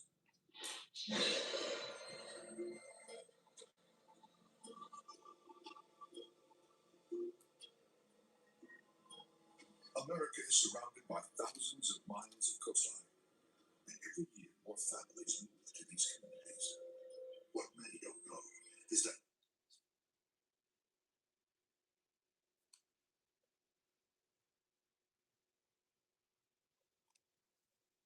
History Channel sounds like interesting.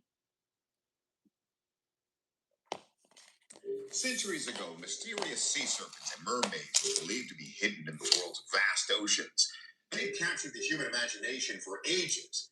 But in Japan, scientists now think one of the alleged creatures may have been caught and preserved for generations. And they're taking x-rays to prove it. February 2nd, 2022. Scientists in Japan open a box said to contain a mythical creature captured by a fisherman in the Pacific Ocean in the 1700s. According to legend, the mummified body in this box was passed down from generation to generation until now. Inside the box is a bizarre mummy that measures 12 inches long and leaves scientists baffled. Using a CT scan, paleontologists are now looking into the 300-year-old mummy's origins. Researchers are also using DNA samples to identify which known species, if any, the creature is made of. Take another look at this oddity. It has hollowed-out eye sockets, pointy fang-like teeth, hands, and a fish-like tail complete with scales and a small flipper. What is this thing? Field researcher Ken Gerhardt says Japan has a long tradition of merfolk, even though their folklore might be a bit different than what we're used to. In Japanese culture, we have some very distinct types of mermaids. One in particular is known as the Ningyo. Unlike the beautiful, glamorous Western mermaid, the Ningyo is described as being hideous and, frankly, the stuff of otherworldly nightmares. It is usually depicted as being fish-like, but with varying degrees of humanoid features. The Ningyo is often described as having a monkey-like mouth full of razor-sharp teeth, like we're seeing here. The Ningyo first appeared in ancient Japanese texts 2,600 years ago. It said that if one were to eat a Ningyo, you'd add centuries to your life. There's one account of a woman who once ate a Ningyo and lived for 800 years. Still others conjecture that this creature could in fact be another type of Japanese mermaid known as the Amabie. Now, the Amabie is said to have long flowing hair. It's covered in scales. It is said that the Amabie first appeared in relation to a pandemic that happened centuries ago, and that this light or glow that was emitted from the Amabie was sort of taken to be a warning that this pandemic was coming. In the early part of 2020, when the worldwide pandemic hit, people in Japan began to sketch visions of the Amabie and post them online because looking at a picture of an Amabie is said to ward off disease. In other cultures, mermaids are said to possess four main powers: immortality, telepathy, hypnosis, and clairvoyance. For more clairvoyance on this mystery, we turn to our experts. First, Professor of Anatomy and Anthropology, Dr. Jeff Meldrum, dives into the Ningyo theory. A Ninyigo is described as being the size of a seal and has a face like a monkey. So in those respects, this relic would seem to align with this identification. On the other hand, if you consume its flesh, you will be endowed with everlasting life. That then begs the question why someone would preserve the remains of such a creature as a relic as opposed to serving it up for dinner and reaping the benefits of that immortality. Of course, maybe the person who found it didn't want to live for 800 years, or was saving it for someone who did. Remember, it was preserved in a box by priests, like a kind of heirloom. Next, marine biologist Shay Conger considers whether this could be the Amabie. The Amabie is said to have some sort of transformative powers, and one of these is that it's able to form legs to walk on the shore, and it's said to have 3 appendages. This creature doesn't seem to have anything like that. It actually seems to just have a tail or a fin. Conger also points out that a mermaid with this body type would be unlikely to survive in the ocean. Something like this would have a really difficult time thermoregulating. The fact that a mermaid has long limbs and arms and usually a head situated on its neck wouldn't be very advantageous. And that's because living in an aquatic environment sucks a lot of body heat away from you. Marine animals are actually fusiform in body shape, meaning that they are oval shaped. They don't have a defined neck.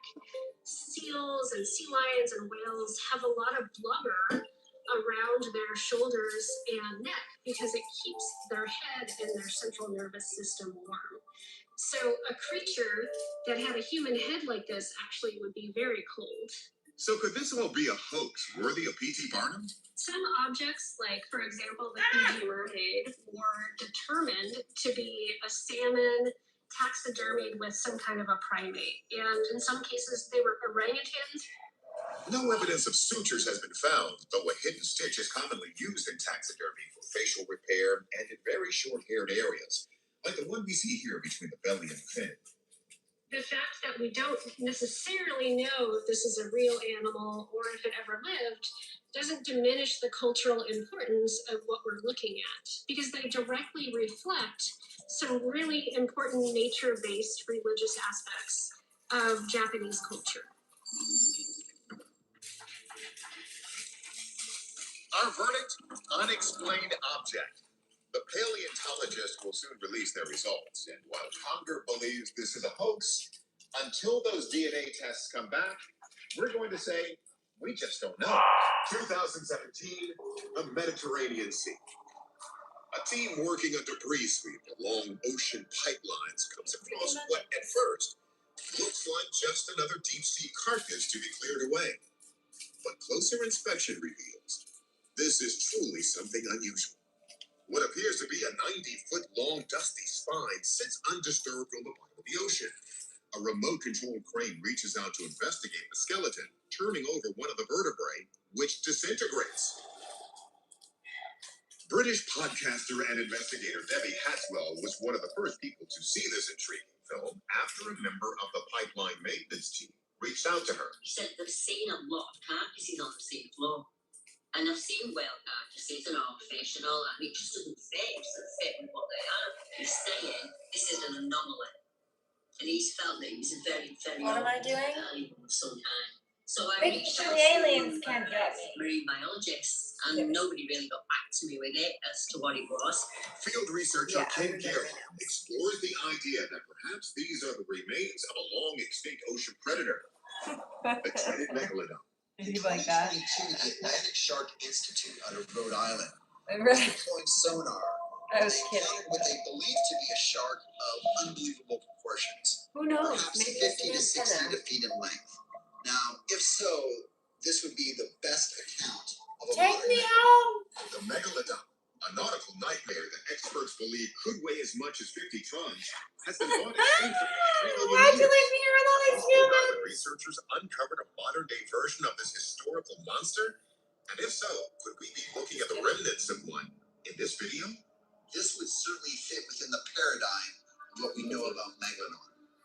Gerhardt also sees a connection between this discovery and the classic mythology of the region. In Greek mythology, different sea monsters like Cetus, Charybdis, the I Lemurian really do love a Hydra lot of are said humans. to live throughout the Mediterranean Sea. And while there are many Oh, suspects, there's one sea dragon sighting in particular that Gerhardt thinks could be connected.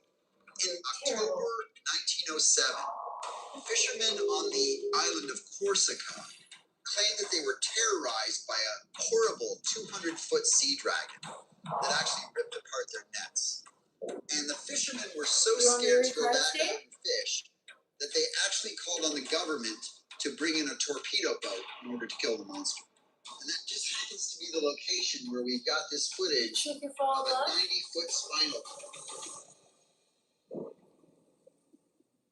Sea dragons can be found in all sorts of ancient texts and tales dating back thousands of years. From Norse mythology's Midgard serpent to the ancient Babylonian saltwater dragon Tiamat, who many say was rebranded as the Leviathan in the Old Testament. Is there a connection here? Let's see if our experts can help slay this oceanic mystery.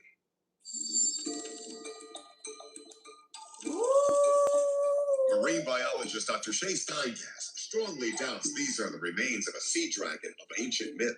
It's been hypothesized that this might be a sea dragon. That's probably not the Let me see if case I can because we find really that. don't have any scientific evidence of these creatures existing. Steingast also points to the fact that we can see what appears to be a pelvis, something not found in the numerous depictions of these serpent-like creatures. What we're actually seeing here is a very old skeleton of some kind of modern animal. But the only documented modern marine animal that could possibly grow to this length would be a whale. Could that be what this is? I would say the chances that this is a really large whale skeleton are really slim because we would likely see other types of large bones like a skull if we were to see a spinal column. These remains aren't like anything I've really seen before.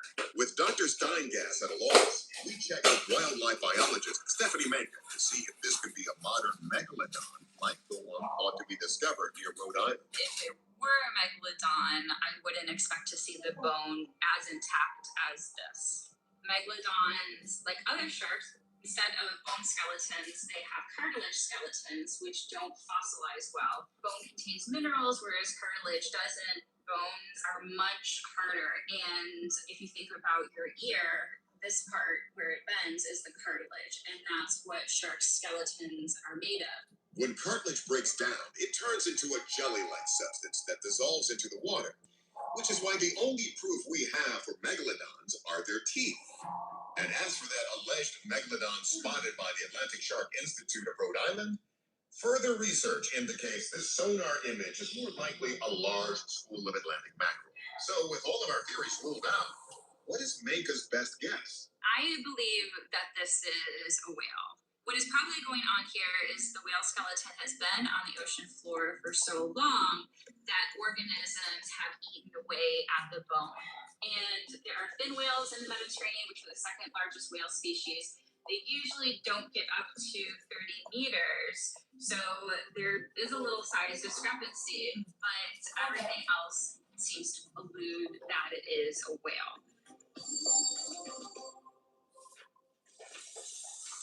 Our verdict? Unknown sea beast. Stephanie Manka thinks it could be an abnormally large whale, but our marine biologist, Dr. Steingas, says no way. Until there is further investigation of the skeleton itself beyond this video evidence, these bones will remain a mystery. August 10th, 2019, in Tynemouth, United Kingdom, small seaside town in northeast England. A local man enjoys a morning coffee on a pier overlooking the water when he spots this. We see a creature in the water, dark, skinny, and wiry, of indeterminate length. It lurks just beneath the surface in the shallows, hovering in place and almost submerged. But then it breaks the surface and reveals a long, smooth body. Its shape is reminiscent of a snake, and then it goes back under and disappears. Field researcher Ken Gerhardt helps make sense of what we just saw. What's exciting is that I can't readily identify what type of animal this is. One intriguing possibility is that it could be a form of quote-unquote underwater alien. And this is borne by an ex-ocean ex-researcher who does underwater exploration, who claims to have encountered alien-like creatures in the ocean that he described as hyper-advanced. But physiologically speaking, he said that they somewhat resembled stingrays or manta rays with wing-like appendages. Next, Gerhardt wonders if this might be a saltwater cousin of a local freshwater legend. Still others have hypothesized that this could be Bow Nessie, which is England's most famous aquatic denizen. Bow Nessie has been reported from Lake Windermere, the largest lake in England. It's described like a serpentine animal, but very large. Reports of Bow Nessie only date back to about 2010 or so, when it was first observed by a reporter. And since that time, there have only been about 10 sightings or accounts of Bow Nessie. But still, we have to recognize that there is a long history of lake monsters throughout the British Isles. Bow Nessie, like its legendary cousin, the Loch Ness Monster, is thought by many to be a plesiosaurus, which were believed to live exclusively in the oceans. Until July 28, 2022, when an international team of researchers discovered plesiosaur fossils in ancient freshwater riverbeds in Morocco. So is it possible that a plesiosaur could be making its way from Lake Windermere to the ocean? In addition to aliens that resemble stingrays, underwater photographer Luis Lamar has described giant underwater spiders and poisoned deep-water sea snakes with bright yellow heads. Such figures are referred to as USOs, or unidentified submerged objects. Could this be one of the alien creatures from Lamar's accounts? Let's ask our experts. Wildlife biologist Stephanie Shuttler weighs the possibility that we're looking at one of Britain's famed water monsters. People think that this is Bow Nessie or some type of lake monster by the way that it's moving. It seems to be going in and out of the water, and these things fit what a lake monster would look like. But Shuttler's more skeptical. I wouldn't say it's really characteristic of an animal. Usually animals move faster, especially at the end, they don't bob up and down like that.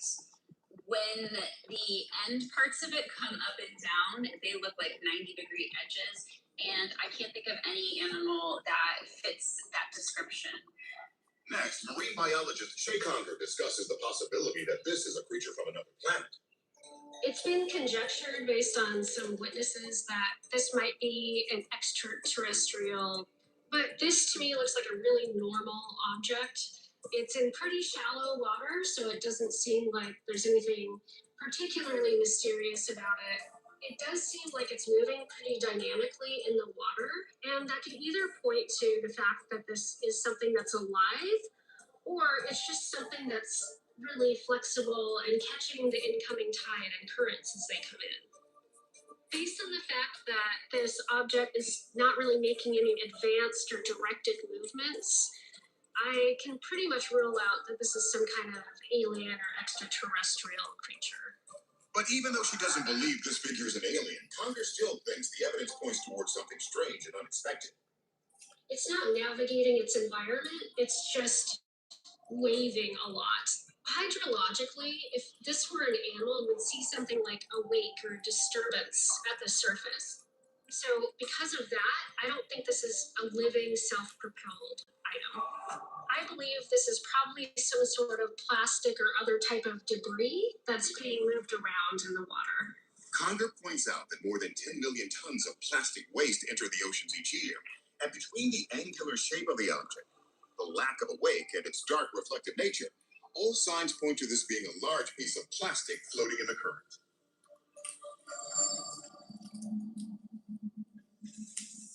The verdict? This is just some floating debris. We didn't spot Bo Nessie this time, but rest assured, we will keep a keen eye out for more sightings in time. February 2022. It is a warm winter night off the coast of Rio Grande do Sul, Brazil. And a fisherman is cruising home after a long day on the water when he soon notices he has some unexpected company. The boat speeds along, its motor creating a wake behind, when out from the water emerges a glowing yellow-eyed creature. The creature appears to be following the boat. Again and again, it jumps from the waters. So, Dave, your first couple of cards that came out were embrace. You find each other, through each other, you find missing pieces. So, this relationship will be a good, healthy connection between you, has the potential to be. Beware of what you're projecting, though, for the qualities you admire in one another are qualities you both possess, equally so. The qualities that you don't like are also your own reflection. And look deep within your heart, and you will feel my love. My love for you is as deep as the ocean. However, Secret Admirer came out, so someone has deeper feelings for you than they're letting on.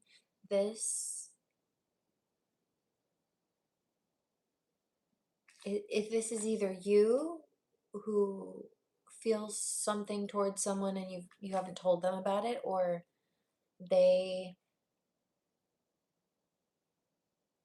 haven't told you, maybe they're admiring you, but there is a connection here or potential to have one.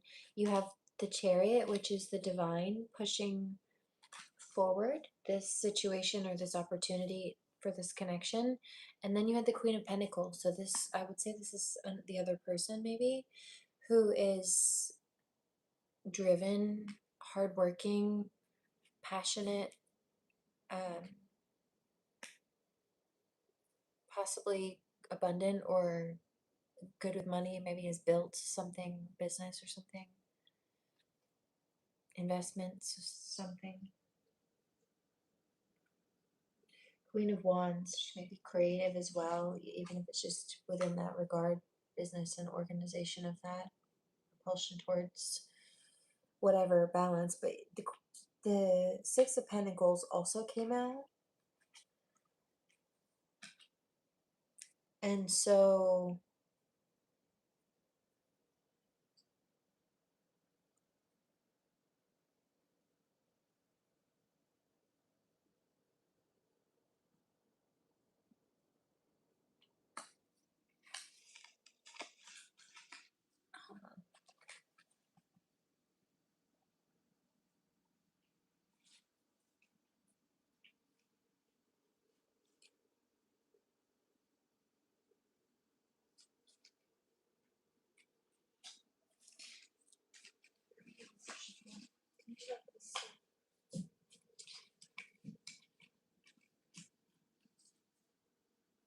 Ace of Wands.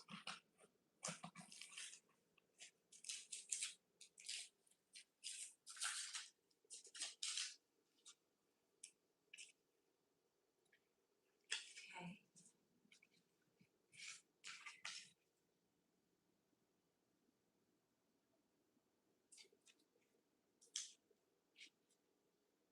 It's about feeling trapped while trying to build something or get something off of the ground, or Temperance. It's finding balance. That's what the Six of Pentacles is about too on levels. It's finding balance. Trying to find a balance in life. Doing what is this? Something about between trusting yourself and or this connect, like a connection, or take a leap of faith, or Knight of Swords.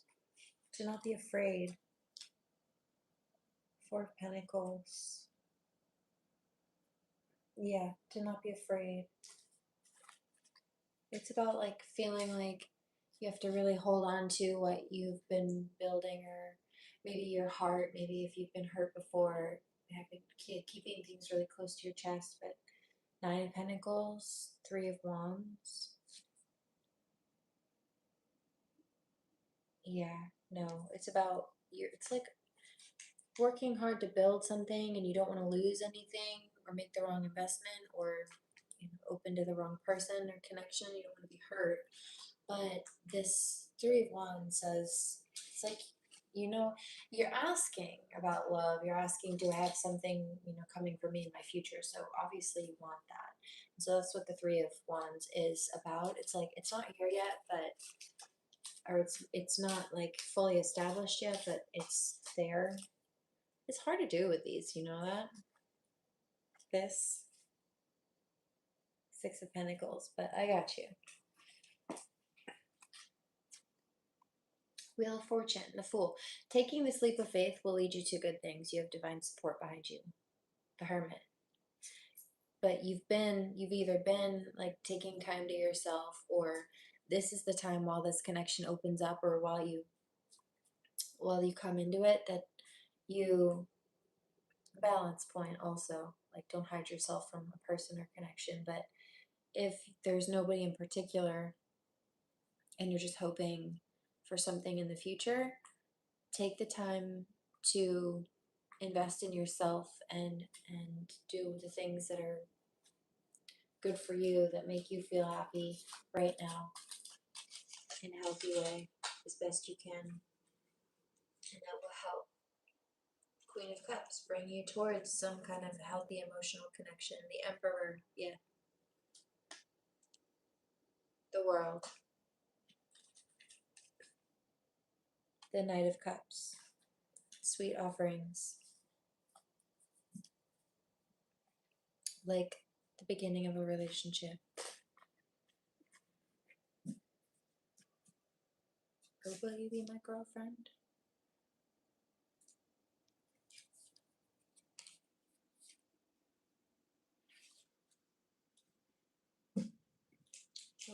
Being a little bit in your head though about it, potentially, but instead of like fear of the past hurts or rejection or Six of Wands, just keep going. That's a victory card. Page of Wands. You sure you're not starting from scratch, but experience.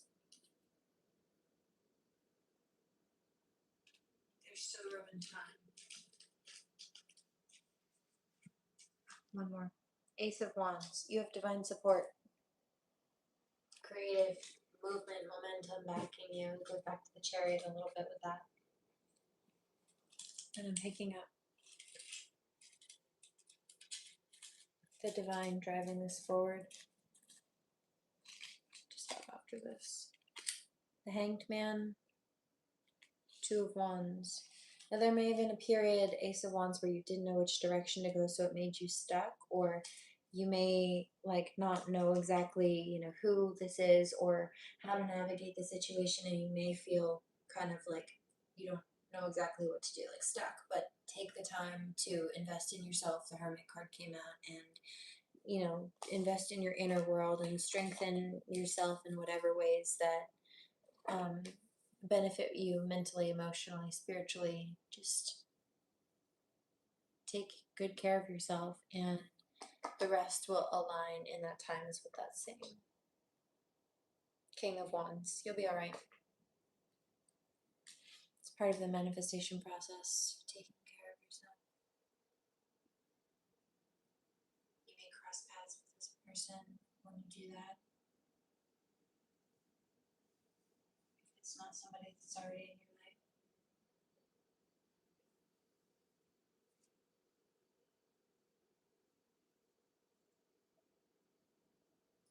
Love you, love you.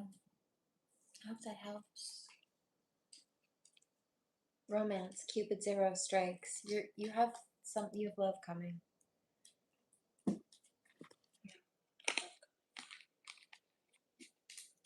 Seasoned. You've all this experience now, right?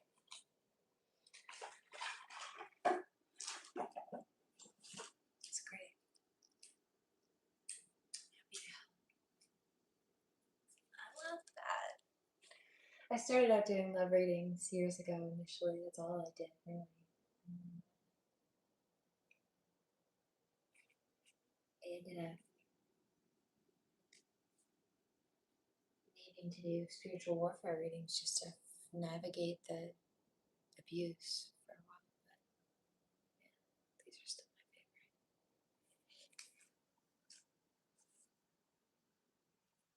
You're welcome. Piercing eyes before diving into the craft's wake. The pursuit is ominous. The fisherman even captures the video with a phrase that translates as, "It wanted to attack me." Take another look. This thing's glowing eyes are striking. To see a 5, 6, 7, 8 foot long thing coming out of the water with glowing eyes. I wouldn't want to be on that boat. Field researcher Cliff Barrickman says the creature could be a particular figure from Brazilian folklore, the Minotaur.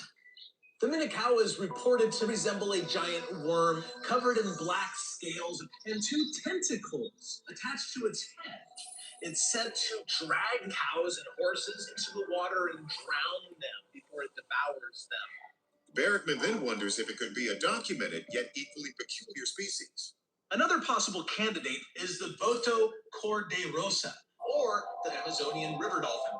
Since these mammals are unique to this region, they've become fodder for local myth. One of the stories is that they can change into a man, and they find the unattended females. They seduce them, and so when kids don't know their father, they say they're children of a river dolphin. But if we set aside the supernatural angle, is it possible this is one of these rare dolphins? And if so, why is it seemingly hungry for humans? Brazil is one of the most biodiverse countries in the world, estimated to have about 4 million plant and animal species, about 20 times more than the United States. So it's easy to see why there are so many possible explanations for this creature. Let's see if our experts have any ideas. Biologist Floyd Hayes torpedoes the minnow cow theory because of speed. The mean-hog cow allegedly has a worm-like or eel-like body, but this cannot be a mean-hog cow because eel-like creatures don't swim very fast. Hayes estimates this creature could be swimming at 15 miles per hour, but eels max out at a measly 2.4 miles an hour. Electric eels can jump out of the water, but not in this undulating way. They only emerge from the waters to defend themselves against predators. They do not use this behavior as a means of hunting prey. Marine biologist Dr. Shay Conger considers the river dolphin theory. Amazonian river dolphins are actually very light in color. They've been described as bubblegum pink. This animal is very dark and also doesn't have a beak like a dolphin, and I don't see anything like a dorsal fin. So this is not some kind of a dolphin. Conger hits on another more feasible possibility. One possible species is a leopard seal. Leopard seals are known to be very aggressive. They're top-tier predators that can swim at least 20 miles per hour, so it would easily be able to keep up with this little boat. You think of seals as lovable, But leopard seals are apex predators. They eat penguins, even sharks. Keep in mind, they weigh more than many bears and have teeth designed to shred blubber and crush bones. In 2003, one even tragically killed a marine biologist. So is this a leopard seal on the hunt for humans? And what about those glowing eyes? Leopard seals have the tapetum lucidum, like a deer. The reflective membrane in their eye, it maximizes the visible light because it reflects it into the front of the eye. So it's almost like a self-designed flashlight. Because seals spend time at depth in the ocean hunting prey, the better you can see in that type of environment, the more you can survive. So because of all that, I think this is a leopard seal. Dr. Conger had us convinced, but we couldn't resist sending the footage to our video forensic analyst, Michael Primo, and he had a surprise. It's clear that this area of the image was different than the rest of the image, which is an indication that it was overlaid. There's also a difference in this shadow area. The eyes are essentially moving away from that region at some points. Like here is where we see the difference in the eyes. And if it was actually moving too fast for the camera to be able to interpret, I would expect to see some motion, but this is the doubling effect where those frames are essentially being produced twice, which is not an accurate depiction from that original camera. If this was genuine and was recorded in real life, the macro block motion vectors would indicate that, and thus the verdict is that this is fake. Our verdict? This was a hoax. It's possible the video overlaid footage of a real leopard seal, so Dr. Conger's analysis might be spot on. But there's definitely some video shenanigans involved here. Interesting.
Take a look at this campground. This was a campground in a densely wooded area of Oklahoma.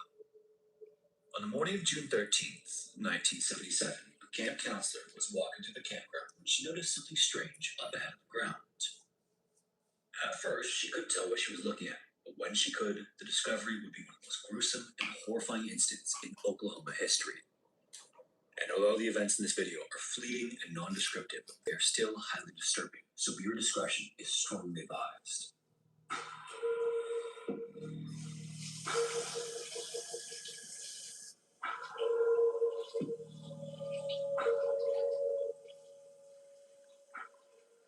Camp Scott sat just outside the small town of Locust Grove, Oklahoma, on a stretch of land where the trees were thick and the outside world seemed distant. The camp had been around for decades by 1977, and over time it had built a reputation as a safe and trusted destination for Girl Scouts across the region. For many families, sending their daughters to Camp Scott was like a tradition. It was a place where kids could spend a couple of weeks outdoors, meet new friends, and come home with stories about nights around the campfire and days full of small adventures. The property itself was large and heavily wooded, with walking trails through the trees and small clearings where different parts of the camp had been set up. And instead of one central cluster of buildings, everything was spread out across the 400-acre property. Campers were divided into smaller groups, and each group was assigned to its own section of the camp. Those sections were called units, and each one had its name, its own set of tents, and a counselor nearby to keep an eye on things. The tents themselves were much more than canvas stretched over wooden platforms. Then inside, each had 4 cots and just enough room for a handful of girls to sleep and keep their belongings. It was simple, but that was all really part of the appeal. The whole experience was meant to be a little removed from everyday life. Each unit was also arranged so that the tent sat in a loose row or curve, with the counselor's tent positioned close enough to monitor things. This helped to create a balance where the girls felt like they had space in the environment, but there was also supervision within reach. Now, one of these units, called Kiowa, sat a bit further back into the trees than some of the others. It wasn't dramatically isolated, but it was just far enough removed that it felt quieter and more secluded. The terrain there was also uneven, and the trees were thick enough in some places to block parts of the unit from view. The camp's shower area also sat nearby, adding another layer of separation between Kiowa and the rest of the activity.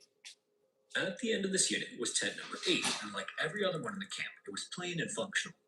If you walked past it during the day, you wouldn't have given it a second thought. And until June 13th, 1977, there was no reason to. A couple of months before that day, though, Camp Scott was already in use, not for kids yet, but for training. Counselors had gathered at the site in April to get ready for the upcoming season, and it was supposed to be a rather routine weekend. At some point during that session, however, everything changed in a dark and disturbing way. One of the counselor cabins had been broken into, and inside things had been disturbed. Personal belongings were moved around and scattered, and items were either taken or tossed aside. It wasn't a full-scale ransacking, but it was enough to be unsettled. Someone had clearly been there who wasn't supposed to be. As camp staff scoured the frightening scene, that's when they found the note. It had been left behind in an empty box of donuts. It was handwritten and terrifying in its simple and direct language. It said that whoever wrote it was planning to kill 3 girls in a tent. And there was something else, too. Not far from the cabin, someone had taken the time to put together a crude figure or effigy and hang it from a tree by a noose. Paired with the break-in and note, it made the whole thing incredibly creepy. At the same time, though, there were some details that made the entire thing easy to dismiss. The note itself didn't read like something carefully thought out. Along with the threat, it included odd references to Martians and things that didn't make much sense. This made it feel more like a bad joke than a warning. It started to seem like the kind of thing someone might do to just get a reaction, and that's how it was all eventually treated. The break-in was written off, the note was thrown away, and the incident was chalked up to a prank. Maybe it was some local messing around, or maybe a bored counselor trying to scare her counterparts. Either way, it didn't seem serious enough to alter anything. No major security changes were made, and no one delayed the opening of the camp. Plans moved forward exactly as they had before, and by the time June rolled around, the whole thing had already started to fade to the background. On June 12th, 1977, Camp Scott came to life the way it did every summer. Buses rolled in from the Tulsa area, carrying more than 130 Girl Scouts ready to start the first 2-week session of the summer. The quiet of the wilderness was replaced by kids talking over each other and counselors calling out in all directions. It didn't take long for the place to feel full and alive. For a lot of the girls, though, this was their first real taste of being away from home, and you could see it in the way they stepped off the buses. Some were excited and some were unsure, but tried to act braver than they felt. Among the girls arriving that day were 3 who would end up sharing tent number 8 in the Kiowa unit. Lori was the youngest camper there that summer at just 8 years old. Michelle, who was 9, had been to Camp Scott before and had at least some idea of what to expect. Doris, meanwhile, who was 10 years old and went by her middle name Denise, was stepping into something completely new. She hadn't even been sure about coming in the first place. 2 of her friends had backed out of the trip, and without them, the idea of spending days in an unfamiliar place with unfamiliar people didn't sit well with her. It even took some encouragement from her mother to convince her to go. Once Denise arrived, though, the counselors made an effort to keep an eye on her to ensure that she didn't feel out of place. Denise was also the only black camper at Camp Scott that session, and it was something that didn't go unnoticed. The staff, though, tried to make sure she felt included and no different from any of the other girls that arrived that day. The 3 girls, Lori, Michelle, and Denise, had never met before that day, but like a lot of kids in that setting, they didn't stay strangers for long. They found themselves assigned to the same tent, along with a 4th camper who wasn't scheduled to arrive until the following day. So for that first night at camp, it would be just the 3 of them. Individually, they were all on the quieter side, but put together, they blended in with the rest of the camp without much trouble. And rather quickly, their tent was filled with just as much chatter and laughter as the others. As the evening went on, everyone gathered together for the first campfire. Songs were sung, introductions were made, and whatever nerves were still hanging around started to settle. It was the kind of night Camp Scott had seen countless times before, and the 1977 summer session couldn't have gotten off to a better start.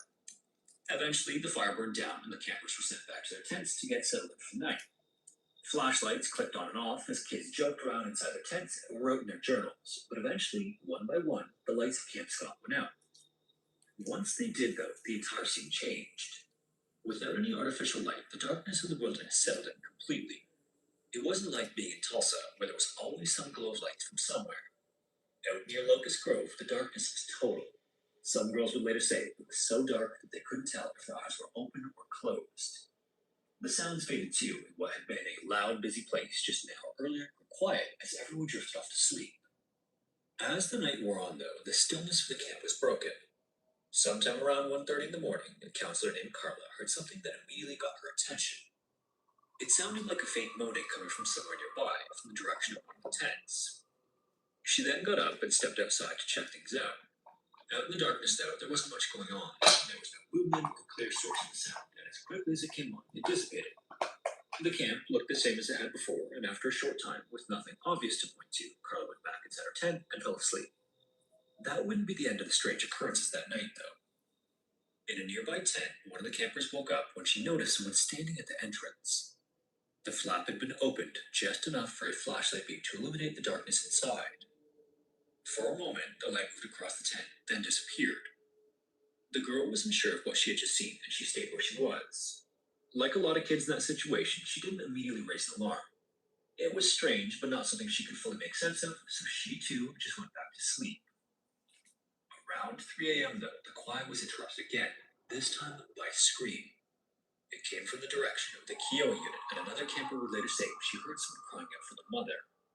The sound carried just enough to wake a few of the girls nearby. Once again, though, there was hesitation by the campers. In the darkness, with no clear understanding of what was happening, those who heard it did what seemed easiest in the moment. They just stayed where they were. When the screams faded, so did the odd occurrences that night, and silence settled back over Camp Scott. Soon enough, morning came, and as the sun rose through the trees, the sounds of the camp waking up began to echo through the woods. In the Kiowa unit, though, things were still quiet when Carla stepped out early and started walking toward the shower area to get ready for her day. As she walked along the trail in that direction, she noticed something strange just ahead of her. At first, she didn't register what it was. A shape was lying on the ground off the path, partially covered by a sleeping bag. For a moment, it looked like one of the girls had wandered out during the night and fallen asleep outside. It wasn't completely unheard of. Kids who were away from home for the first time sometimes did odd things at camp. But as Carla got closer to the object, it became clear that something wasn't right. It was Denise, and she was lying with most of her body on top of her sleeping bag. There was no movement and no sign that she was waking up or even aware of anything around her. It quickly became obvious that this wasn't a situation where someone had simply fallen asleep in the wrong place. Carla then turned and ran for help. She went back to get the camp director, and the nurse tried to explain what she had seen. At that point, the assumption wasn't necessarily that something terrible had happened. Maybe it was some kind of medical situation. When she returned to the scene with the others, though, the situation became much clearer and much worse. They quickly realized that Denise wasn't alone. Just a short distance away, there were two more sleeping bags. At first glance, they looked empty or crumpled, but inside were Lori and Michelle. Both had been zipped to their respective bags, and all three girls were dead, having been finished in a violent fashion. Authorities were then called, and by mid-morning, the reality of what had happened was settling in for those who knew. But the rest of the Girl Scouts on the property were kept in the dark.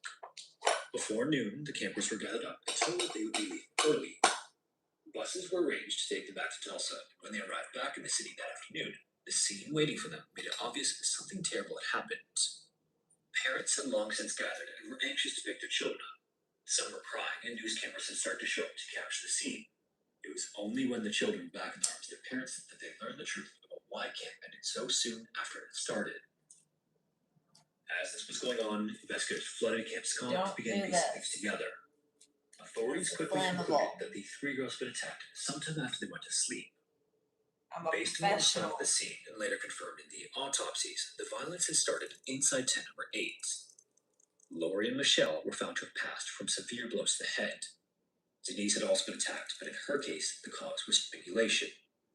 Horrifyingly, all three of them had also been assaulted in some way. Exactly. Then after half the bodies were It moved. takes skill to rip a bowl like that. Exactly. And I know you don't mean with the acetone. I know you just mean with tinfoil covering each fingertip. And yes, that's a task. But inside the tinfoil is a cotton pad full of very flammable alcohol-based liquid. So, henceforth, don't do that. I'm a professional. It's against training to do that. I'm doing it anyway.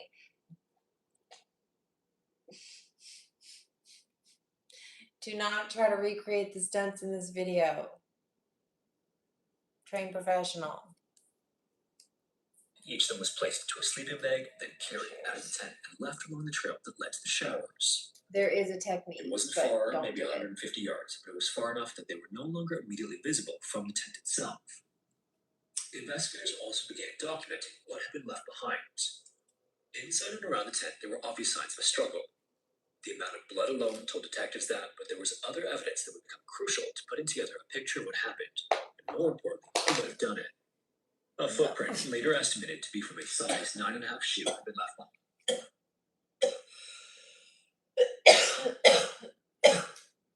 There's a bit of a technique on being cautious. So I'm not worried about it. If I was, I would not do it. I would take these off and wait. However, it's still a bit sketch, so just don't do it. And a large red flashlight was found near the bodies. On its lens was a smudged fingerprint, but not one clear enough to identify. The flashlight itself had also been altered and was packed with newspaper, apparently to keep the batteries from rattling around and making noise. It's not great that I'm doing A it. strip I of would tape was recommend a also placed over non-professional it to do it. partially tip the beam. Nearby, other items turned up, including a rope, duct tape, and a pair of women's eyeglasses. Whoever had done this hadn't come unprepared, and as the search expanded beyond the immediate area, more discoveries followed. Not far from the camp, investigators located a cave that appeared to have been used as a kind of hideout or shelter by someone. Inside were groceries, photographs, newspapers, and additional duct tape matching that at the crime scene. The newspapers inside the cave also matched the pieces found inside the flashlight. But maybe most chilling of all, someone had written a message on the wall of the cave that read, quote, "The killer was here. Bye-bye, fools." The investigation then only ramped up in the days that followed. The scene itself offered pieces of the story, but none of what was found and recovered immediately gave authorities a clear answer on the course of events. What they did have, though, was a growing sense that whoever had done this knew the area. The terrain around Camp Scott wasn't easy to navigate if you weren't familiar with it. Dense woods and scattered back roads made it the kind of place where someone could move around without being seen, if they knew where they were going. That led investigators to start looking at people who already had ties to the region.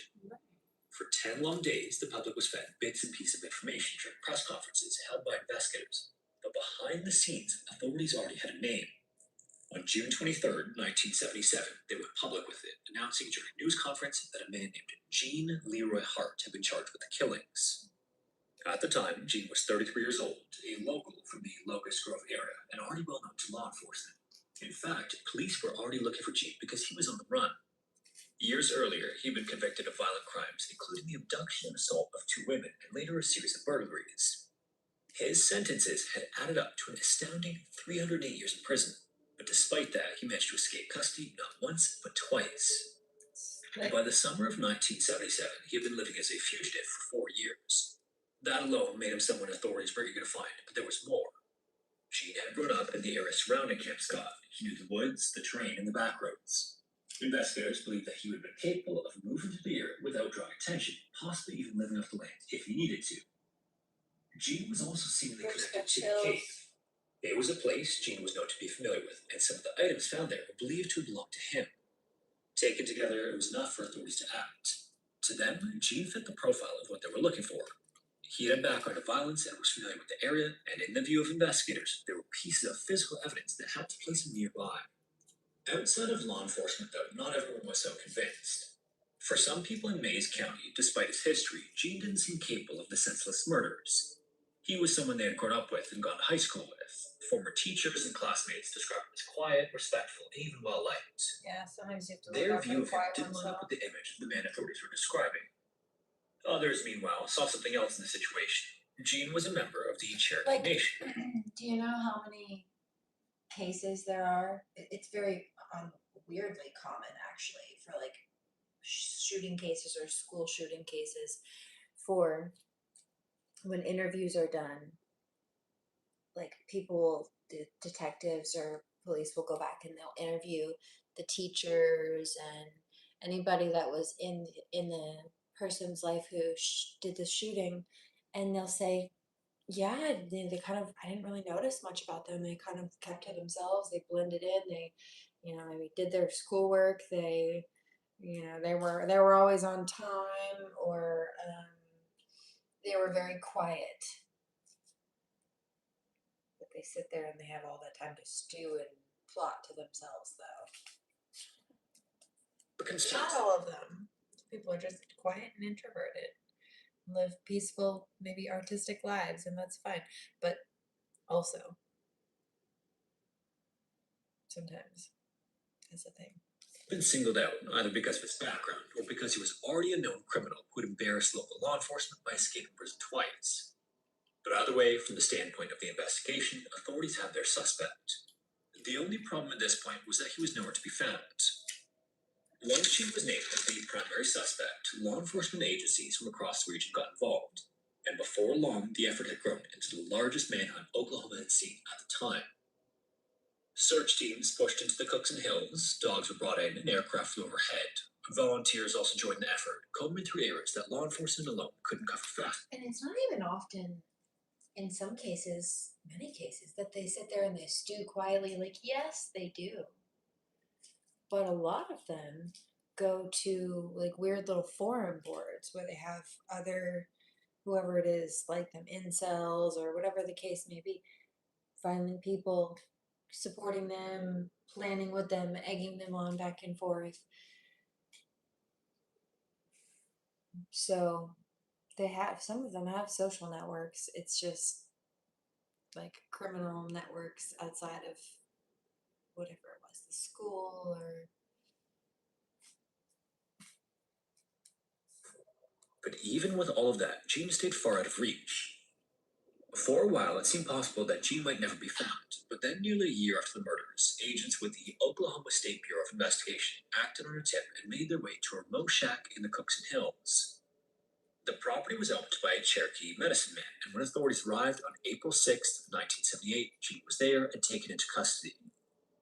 Investigators then had to take everything they had gathered and turn it into something that would hold them in court, and some of the evidence was particularly strong. There were items found in the cave that were linked both to the murder scene and Jean himself. Hair samples and other material recovered from the scene were analyzed, and experts believed that the results were consistent with Jean. There was a limit to how far it could go, though. This was years before DNA testing would become standard. In the late 1970s, the science could suggest a match, but it couldn't confirm one with certainty, and that became a problem. Even some within the investigation acknowledged that there was no single piece of evidence that placed Jean inside tent number 8 at the time of the murders. What they had instead was a collection of details that, when viewed together, pointed in his direction. By the time Jean went to trial in March of 1979, the case had already taken on a life of its own. People lined up hours before the courtroom doors opened, hoping to get a seat.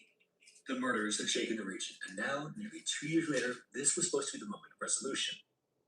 Jean entered the courtroom, though, looking nothing like what many people expected. He wore a dark blue suit and was neatly put together. He carried himself in a calm, controlled way, and there was nothing outwardly aggressive about him. If anything, his appearance worked in his favor. He didn't look like someone on trial for something this violent. To some, he came across more like a teacher or business professional than a defendant, and this helped him garner more support from the community. The prosecution presented its case first, and they put together all the individual pieces that painted Jean as guilty. Even despite the uncertainty of the biological evidence, it was a strong picture. But when the defense began its case, things started to shift. Instead of trying to explain everything away, Jean's defense team focused on the investigation itself. From their perspective, how the evidence had been gathered and interpreted was problematic. They questioned the reliability of the forensic work and challenged whether the items found in the cave could truly be tied to Jean in any kind of meaningful way. They even raised the possibility that some of the evidence had been mishandled or planted. More than anything, though, they leaned into the idea that authorities had made up their minds that Jean was the killer early on. Over the course of 10 days, the two sides wrapped up their cases and presented their closing arguments. Things were then handed over to the jury on March 29th, and they spent several hours that day going over what they had heard. When they returned the next morning, it took only 30 minutes more of deliberation to reach a unanimous verdict. Once the jury returned to the courtroom and the charges were read one by one, all of them were followed by a verdict of not. to meet you.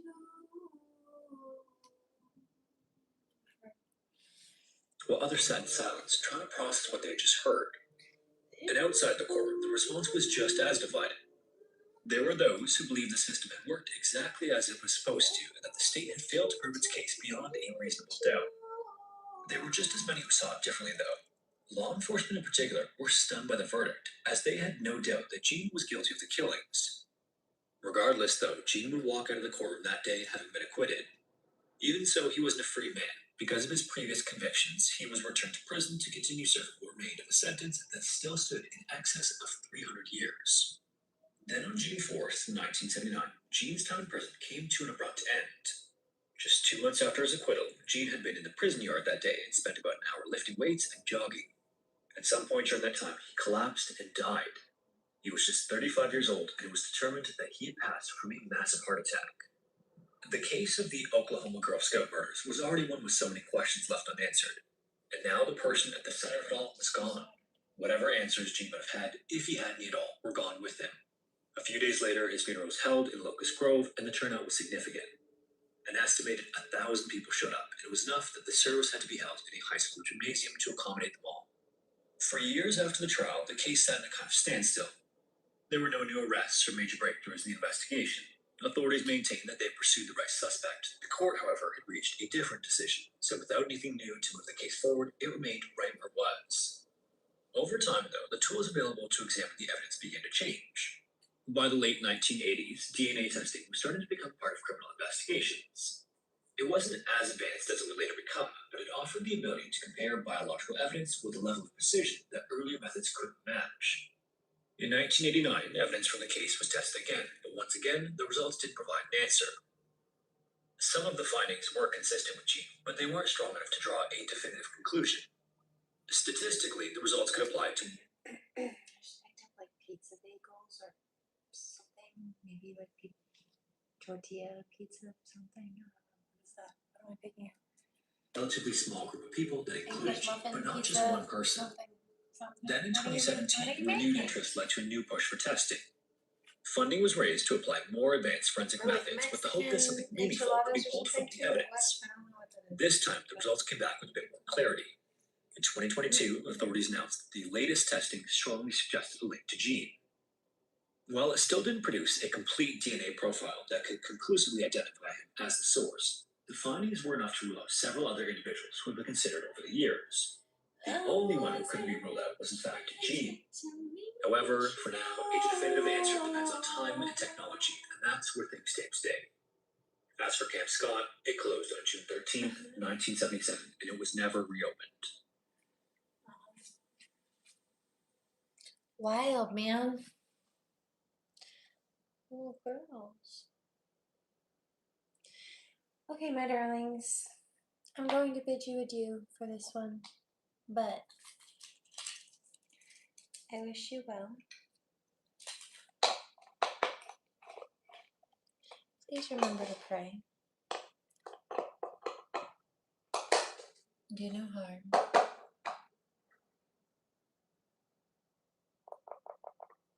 Take no crap. And I'll catch you on the next one.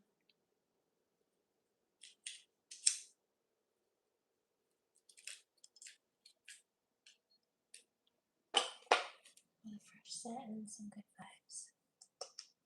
One love.